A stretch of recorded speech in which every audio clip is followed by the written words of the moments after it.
പിരമിഡിന്റെ അകത്തുനിന്ന് ഇതുവരെ ഒരു മമ്മിയെ പോലും കണ്ടെത്തിയിട്ടില്ല. പക്ഷെ നമ്മളെ പഠിപ്പിക്കുന്നത് പിരമിഡിന്റെ അകത്തുനിന്ന് മമ്മീസിനെ കിട്ടിയെന്നാണ്. എല്ലാരും വന്ന് പിരമിഡ് കണ്ടുപോകും, പക്ഷെ പിരമിഡ് അല്ല ഈജിപ്തിലെ പിരമിഡിന്റെ താഴേക്ക് മറ്റേ ടവറുകൾ ഉണ്ട് എന്ന് പറയുന്നുണ്ട്. അതും കൂടി കണ്ടപ്പോഴേക്കും നമ്മളെ ഫുൾ എല്ലാ തിയറീസും തെറ്റി. നമ്മൾ ബുക്കിൽ പഠിച്ചൊന്നും അല്ല. കാരണം ഈ റോപ്പ് കൊണ്ടൊക്കെ ഇത് ക്യാരി ചെയ്തു എന്നൊക്കെ പറയണേ, പക്ഷെ അതൊന്നും പോസിബിളേ അല്ല. ഈ മരണശേഷം ഇവരുടെ മൂക്കിൽ കൂടെ തലച്ചോറ് എടുക്കും, വായയിൽ കൂടെ ഹൃദയവും കിഡ്നി അങ്ങനത്തെ അവയവങ്ങളൊക്കെ എല്ലാം പുറത്തോട്ട് എടുക്കും. അടുത്ത് വരും തോറുമാണ് സത്യം പറഞ്ഞ ഇതിന്റെ ഭീകരത മനസ്സിലാവണത്. അടുക്കും തോറും നമുക്ക് ഇങ്ങനെ വലുപ്പം കൂടിക്കൂടി വരും. ഏറ്റവും അടിയിൽ ചെല്ലുമ്പോൾ ശരിക്കും ഒരു കല്ലിന്റെ അത്രയും ഉള്ളു നമ്മള്. ടൂറിസ്റ്റുകളെ എങ്ങനെയൊക്കെ പറ്റിക്കാൻ പറ്റുമോ മാക്സിമം പറ്റിക്കുന്ന ആൾക്കാരാണ്. കാരണം അവർക്ക് വേറെ വഴിയില്ല, വരുമാനമില്ല. എല്ലാരും എനിക്ക് മെസ്സേജ് അയച്ചു, തന്റെ വീഡിയോസ് കണ്ടിട്ടാണ് പോയത്, പക്ഷെ എനിക്ക് ഈജിപ്റ്റ് ഒട്ടും ഇഷ്ടമായില്ല കേട്ടോ എന്ന് പറഞ്ഞു. പിന്നെ എന്ത് പറ്റിയെന്ന് വെച്ച് 100 കിലോമീറ്റർ അപ്പുറത്തുള്ള അസ്വാനിന്നാണ് ഗ്രാനൈറ്റ് കൊണ്ടെന്ന് പറഞ്ഞാൽ. ഗ്രാനൈറ്റിന്റെ വെയിറ്റ് എത്രയാണെന്ന് അറിയോ? 25 ടൺ മുതൽ 80 ടൺ വരെയുമുള്ള ഗ്രാനൈറ്റുകളെന്ന് പറയണേ. അതെങ്ങനെ കൊണ്ടുവരും അന്നത്തെ കാലത്തുനിന്ന്? ഷിപ്പിന്റെ സൈഡിലോട്ട് പോയപ്പോഴാണ് അതിന്റെ ഭീകരത മനസ്സിലായത്. ഷിപ്പ് ഇങ്ങനെ നോക്കുമ്പോൾ അടിയിലോട്ട് ഇങ്ങനെ വലിക്കുന്ന പറയുന്നത് ഷിപ്പിന്റെ സൈഡിലുള്ള വെള്ളം. ദൂരെന്ന് ഒരു ബോട്ടുകാരൻ പറഞ്ഞു അവിടെ നിന്ന് മാറുന്ന ഇങ്ങനെ ലാലാലാന്ന് പറഞ്ഞു. ഞാനത് കേട്ടപ്പോ ഞെട്ടിപ്പോയി. വരുമാനം എനിക്കില്ലെന്ന് ഉറപ്പായിട്ട് മനസ്സിലാവും. അച്ഛനന്ന് ലോൺ എടുത്തിട്ടാണ് എന്നെ യാത്രക്ക് പറഞ്ഞയച്ചത്.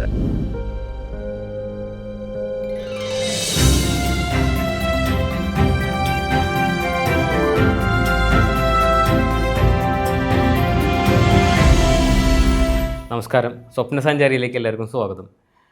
ഇന്നും നമുക്കൊരു പുതിയ ഗസ്റ്റ് ഉണ്ട്. നമുക്ക് സ്ഥിരം വരുന്ന പോലെ നല്ലൊരു ട്രാവലറാണ് നമുക്ക് ഇന്നും വന്നിട്ടുള്ളത്. സോഷ്യൽ മീഡിയയിലൊക്കെ അത്യാവശ്യം റീൽസൊക്കെ ചെയ്ത് ഒരു ഓളുണ്ടാക്കുന്ന ഒരാളാണ്. അതിനേക്കാളൊക്കെ ഉപരി വളരെ ചെറിയ പ്രായത്തിലോട്ട് യാത്രകൾ തുടങ്ങി ഇപ്പം സ്വന്തമായിട്ട് ട്രാവൽ കമ്പനിയൊക്കെ നടത്തുന്ന ഒരാളാണ്. നമുക്ക് സ്വാഗതം ചെയ്യാം. അഭിജിത്ത് KL. നമസ്കാരം. നമസ്കാരം. ട്രാവലിസ്റ്റിലേക്ക് സ്വാഗതം. ഇത് ട്രാവലിസ്റ്റ് ഒരു പ്ലാറ്റ്ഫോമാണ്. ഈ യാത്രകളും ചെയ്യുന്ന ആൾക്കാർക്ക് അവരുടെ എക്സ്പീരിയൻസ് ഷെയർ ചെയ്യാൻ വേണ്ടിയിട്ട് നമ്മൾ ഉണ്ടാക്കിയെടുത്തിട്ടുള്ള സാൻഡോ ഉണ്ടാക്കിയെടുത്തുള്ള പ്ലാറ്റ്ഫോമാണ്. ഇപ്പം റീസെന്റ് ആയി ചെയ്തത് ഈജിപ്റ്റ് യാത്രയായിരുന്നു. സോളോ? ഒറ്റക്കായിരുന്നു. പെട്ടെന്നൊരു ഈജിപ്റ്റ് പിടിച്ച്? ഈജിപ്റ്റ് എന്ന് പറയുമ്പോൾ തന്നെ നമ്മുടെ മനസ്സിലോട്ട് ആദ്യം തന്നെ പിരമിഡാണ്, ബാക്കിയൊന്നും വരില്ല, പിരമിഡ് തന്നെയാണ്. അപ്പൊ നമ്മള് പുസ്തകത്തിലൊക്കെ പഠിച്ചിട്ടുള്ള ഈ പിരമിഡ് എന്താണ് സംഭവം, ഇതെന്ത് എത്രത്തോളം വലുതാണെന്ന് നമ്മൾ മനസ്സിൽ കാണുന്നത് തന്നെയാണോ നേരിട്ട് എന്നറിയാനായിരുന്നു പിരമിഡ് ചൂസ് ചെയ്തത്. ഇനി മമ്മികളൊക്കെ പിരമിഡിനുള്ളിൽ നമ്മൾ പഠിക്കുമ്പോഴൊക്കെ കേട്ടത്. അതെ, മമ്മികൾ ഫുള്ള് മിസ്റ്ററിയാണ്. നമുക്ക് ഇപ്പൊ ഈജിപ്തിനെ പറ്റി നോക്കുകയാണെങ്കിൽ ഫുള്ള് മിസ്റ്ററിയാണ്. ഇതെന്താ സംഭവം, എന്താണെന്നും ആർക്കും അറിയില്ല, ഇതുവരെ ഇപ്പോഴും കണ്ടുപിടിക്കാൻ പറ്റിയിട്ടില്ല. അപ്പൊ അതുകൊണ്ടൊക്കെ ഇപ്പൊ യൂട്യൂബിലൊക്കെ ഇഷ്ടംപോലെ വീഡിയോസ് ഉണ്ട്. കുറച്ചുപേര് ഇതാണ് കാരണം എന്ന് പറയും, കുറച്ചുപേര് ഇതാണ് കാരണം എന്ന് പറയും. പക്ഷെ ആർക്കും ഇതുവരെ തെളിവുകളോടി കണ്ടുപിടിക്കാൻ പറ്റിയിട്ടില്ല. ഈജിപ്തിനെ പറ്റി പറയുമ്പോൾ ഈ പറയുന്ന പോലെ ഇപ്പൊ റീസെന്റ് ആയിട്ടൊരു സ്റ്റഡീസ് പറയുന്നുണ്ട്. ഈജിപ്തിലെ പിരമിഡിന്റെ താഴേക്ക് 2000 അടി മറ്റേ ടവറുകൾ ഉണ്ട് എന്ന് പറയുന്നുണ്ട്. കുറെ കോൺസ്പിറസി തിയറികൾ. ഞാൻ അവിടെ എത്തണേക്ക് ഒരു 3 ദിവസം മുന്നെയാണ് ആ ഒരു ന്യൂസും കൂടി വന്നത്. അപ്പൊ എനിക്ക് ഭയങ്കര എക്സൈറ്റഡ്. കാരണം അവര് തന്നെ അത് പറയാൻ കാരണം വർഷങ്ങളുടെ സ്റ്റഡീസ് കൊണ്ടാണ്. അപ്പോ പണ്ട് കണ്ടുപിടിച്ച ഒരുപാട് കാര്യങ്ങൾ ഇപ്പൊ തെറ്റാണെന്നുള്ള രീതിയിൽ ഇപ്പൊ മോഡേൺ ഹിസ്റ്ററി ഈ പറഞ്ഞ പോലെ ഹിസ്റ്റോറിയൻസ് കാര്യങ്ങളൊക്കെ പുതിയ തെളിവുകളായിട്ട് വരുന്നുണ്ട്. ഈ പിരമിഡ് പണിതിട്ടുള്ളത് കല്ലുകൾ കൊണ്ടാണ് നമ്മൾ പഠിച്ചിട്ടുള്ളത്. റീസെന്റ് ആയിട്ടൊരു അതൊക്കെ കോൺസ്പിറസി തിയറികളാണ്. ഇത് ചെയ്തിട്ടുള്ളത് മോൾഡ് ചെയ്തിട്ടുള്ള ജിയോ പോളിമേഴ്സ് വെച്ചിട്ടാണ് ചെയ്തിട്ടുള്ളതെന്നൊരു സംഭവം കേട്ടു. ഇതൊക്കെ നമ്മൾ യൂട്യൂബിൽ കേട്ടതാണ്. പക്ഷെ ഈ സ്ഥലത്ത് നേരിട്ട് ചെല്ലാനുള്ള ഭാഗ്യം എനിക്കുണ്ടായിട്ടില്ല. താങ്കൾ എന്തായാലും അവിടെ ചെന്നു? അതെ, ഞാൻ അവിടെ ചെന്നപ്പോ ഫസ്റ്റ് ഇപ്പൊ നമുക്ക് ദൂരേന്ന് നമുക്ക് ആ പോകുന്ന വഴിയിൽ നിന്ന് ആദ്യം ഫസ്റ്റ് വ്യൂ കിട്ടുന്ന നമ്മൾ പോകുന്ന റൂട്ടിലാണ്. നമ്മൾ ഒരുപാട് ദൂരേന്ന് തന്നെ ഒരു മല നിൽക്കണ പോലെ നമുക്ക് ഇത് കാണാൻ പറ്റും. അത് തന്നെ വലിയൊരു മൊമെന്റ് ആണ് ആദ്യം നമ്മൾ കാണുന്നത് തന്നെ. അപ്പൊ അതിനുശേഷം അടുത്ത് വരും തോറുമാണ് സത്യം പറഞ്ഞ ഇതിന്റെ ഭീകരത മനസ്സിലാവണത്. അടുക്കും തോറും നമുക്ക് ഇങ്ങനെ വലുപ്പം കൂടിക്കൂടി വരും. ഏറ്റവും അടിയിൽ ചെല്ലുമ്പോൾ ശരിക്കും ഒരു കല്ലിന്റെ അത്രയും ഉള്ളു നമ്മള്.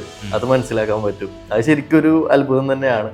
പിന്നെ ഓരോ കല്ലിനും ഒരു 2 ആനയുടെ ഭാരം അല്ലെങ്കിൽ 1 ആനയുടെ ഭാരം ഒക്കെ ഉണ്ടെന്ന് പറയുമ്പോൾ അത് ശരിക്കും ഒരു മിസ്റ്ററി തന്നെയാണ്. അതെങ്ങനെ അവിടെ എത്തി അല്ലേ? ഇത് ഒരു ഇപ്പൊ പറഞ്ഞ പോലെ ഇലക്ട്രിസിറ്റി ഇല്ല, ഒന്നുമില്ലാത്ത കാലത്ത് ഇതെങ്ങനെ ട്രാൻസ്പോർട്ട് ചെയ്തു?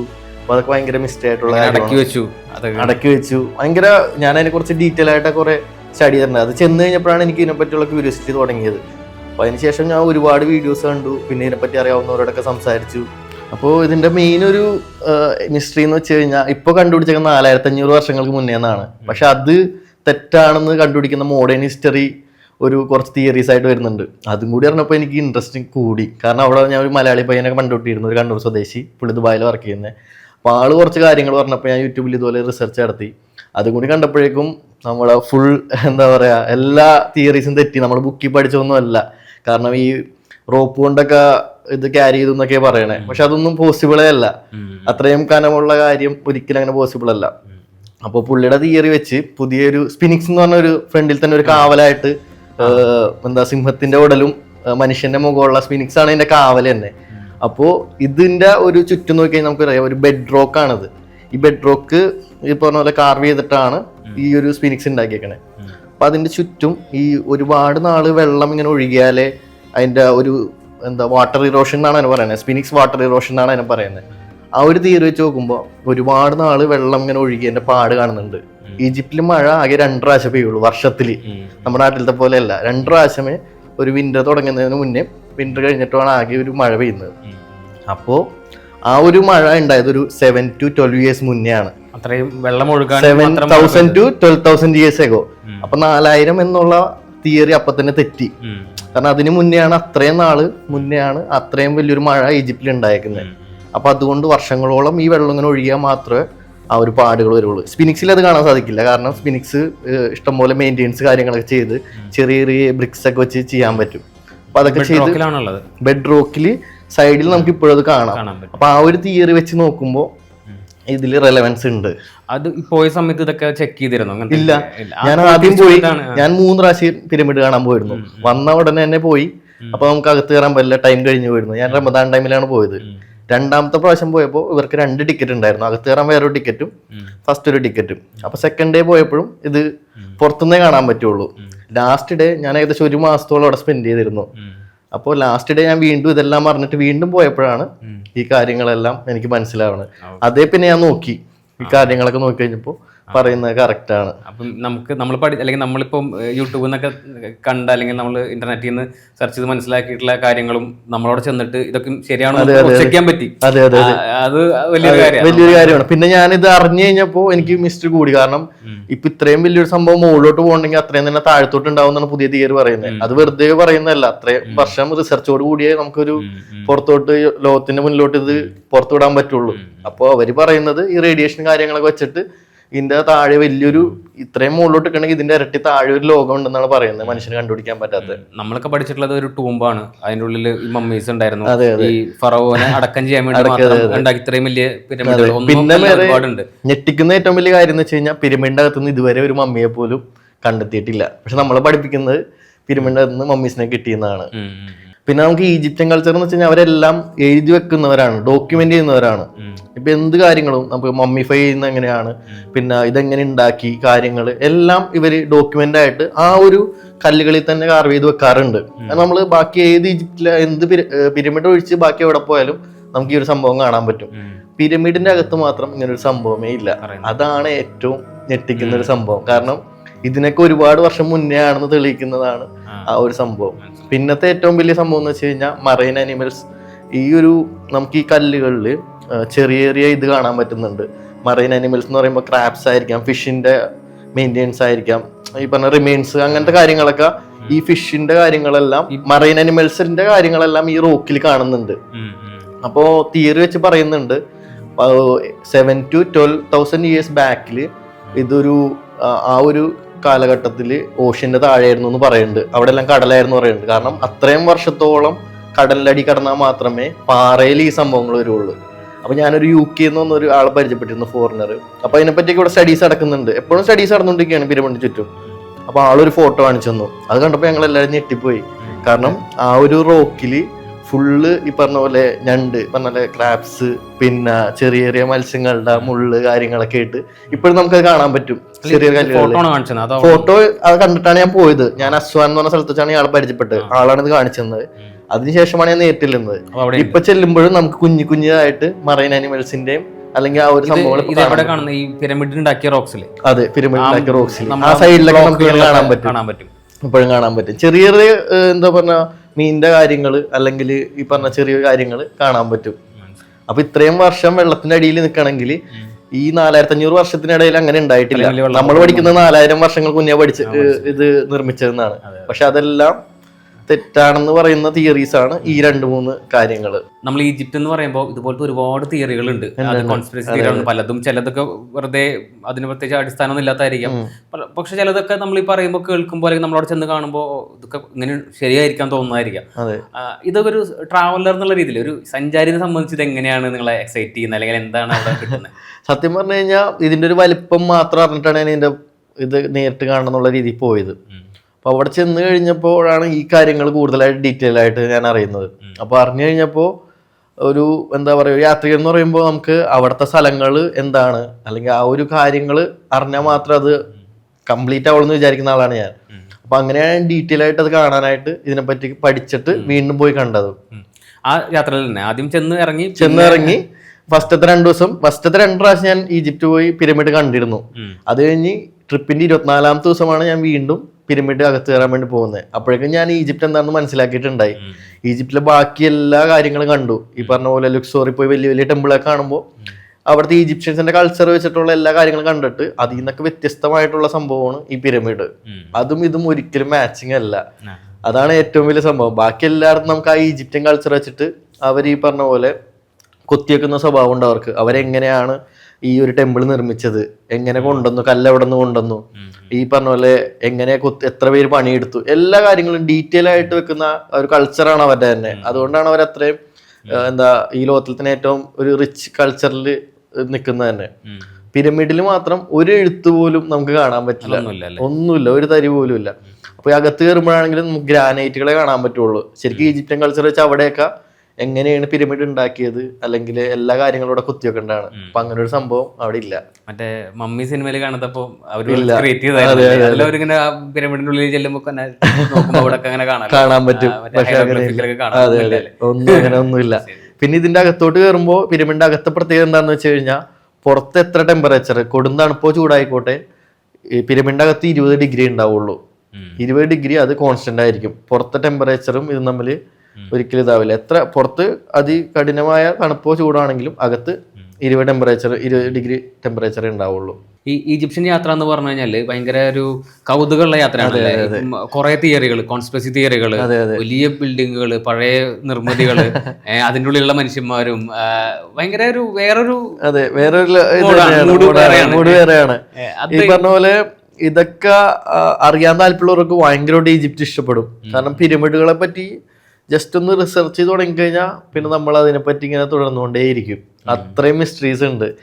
ഈ മമ്മീസിനെ പിരമിഡിന്റെ ഉള്ളിൽ നിന്ന് കിട്ടിയിട്ടില്ല എന്നുള്ള കാര്യം ഞാൻ ഇപ്പോ മനസ്സിലാക്കുന്നത്. ഇത് പല സ്ഥലത്തുനിന്നാണ് കിട്ടുന്നത്, മരുഭൂമിയിൽ നിന്നൊക്കെയാണ് കിട്ടുന്നത്. നമ്മളെല്ലാം പറഞ്ഞ പോലെ എല്ലാരും ഇപ്പൊ ഞാൻ വിചാരിച്ചിരുന്ന അതിന്റെ അകത്തുനിന്ന് കിട്ടിയെന്നാണ്. പക്ഷെ പിരമിഡിന്റെ അകത്തുനിന്ന് കിട്ടിയെന്ന് ഇതുവരെ തെളിയിക്കാൻ പറ്റിയിട്ടില്ല.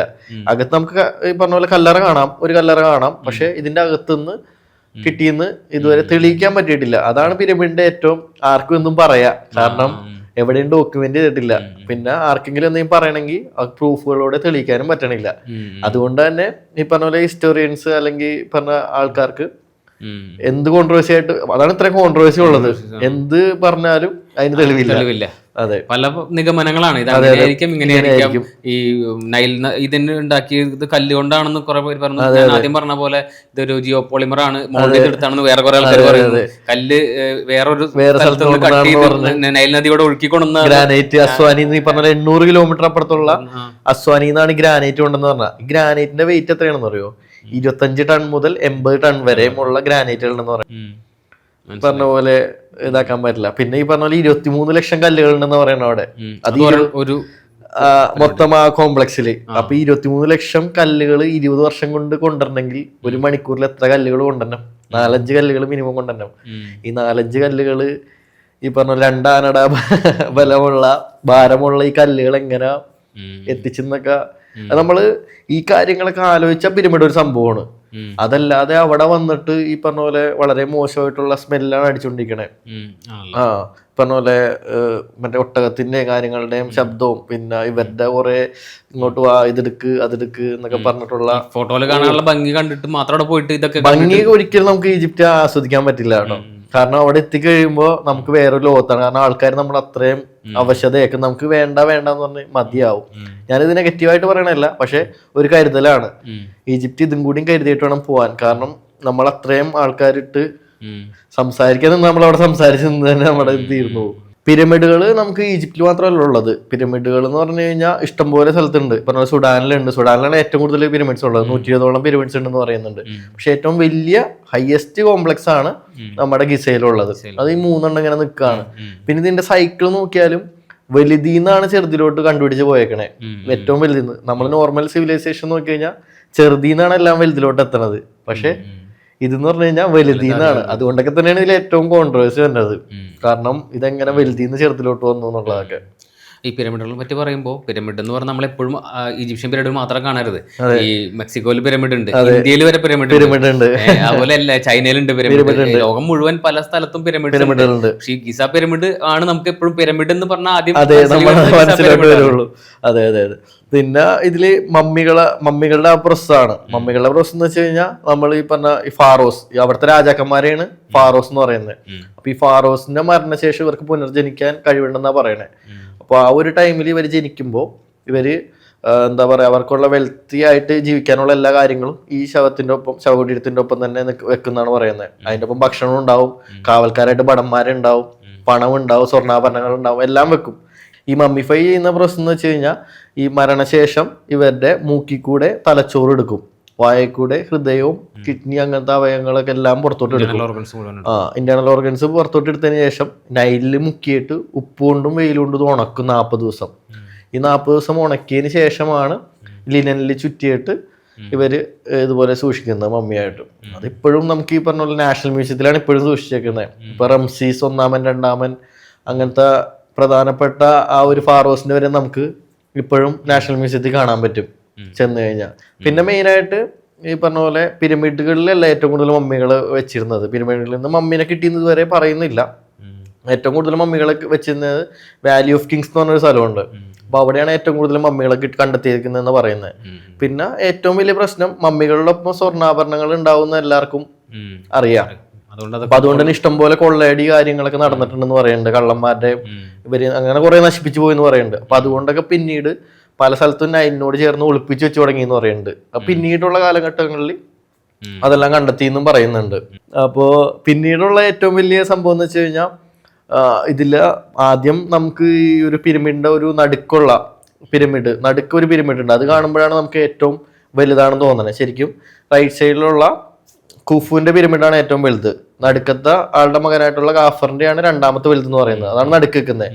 കുഫുവിന്റെയാണ് ഏറ്റവും അറ്റത്തുള്ളത്. അതിന്റെ അകത്താണ് നമ്മൾ കയറുന്നത്. അപ്പോൾ ഈ രണ്ടാമത് നിൽക്കുന്ന ഈ കാഫറിന്റെ മുകളിൽ മാത്രം നമുക്ക് ഈ ലൈം സ്റ്റോൺ വെച്ചിട്ട് ഒരു പോളിഷ് ചെയ്തേക്കുന്ന ഒരു പൊളിഞ്ഞു പോകാത്തൊരു ഇത് കാണാം. അങ്ങനെയായിരുന്നു 3 പിരമിഡ് എന്ന് ആദ്യം പറയുന്നത്. പിന്നീട് ഉണ്ടായ ഭൂകമ്പം കൊണ്ടൊക്കെയാണ് അത് പൊളിഞ്ഞു പോയതും. പിന്നെ ആ പൊളിഞ്ഞ സംഭവം കൊണ്ടാണ് കൈറോയിലെ മോസ്കുകളൊക്കെ ഉണ്ടാക്കിയെന്ന് പറയുന്നുണ്ട്. കുറെ കല്ലുകളൊക്കെ അന്നത്തെ രാജാക്കന്മാർ അങ്ങനെ എടുത്തുപോയി എന്ന് പറയുന്നുണ്ട് ഇപ്പൊ. അപ്പോൾ പണ്ട് ഇത് നോക്കുമ്പോൾ ഇത് പോളിഷ് ചെയ്ത് വെള്ള കളറായിരുന്നു. അപ്പൊ ഇത്രയും വെളിച്ചം കൂടി അടിക്കുമ്പോൾ ഇത് ശരിക്കും ഒരു പ്രകാശമായിട്ടെന്ന് പറയുന്നുണ്ട്. കാരണം പണ്ട് പിരമിഡിന്റെ വേറൊരു പേര് വെളിച്ചം എന്നാണെന്നൊക്കെ പറയുന്നുണ്ട്.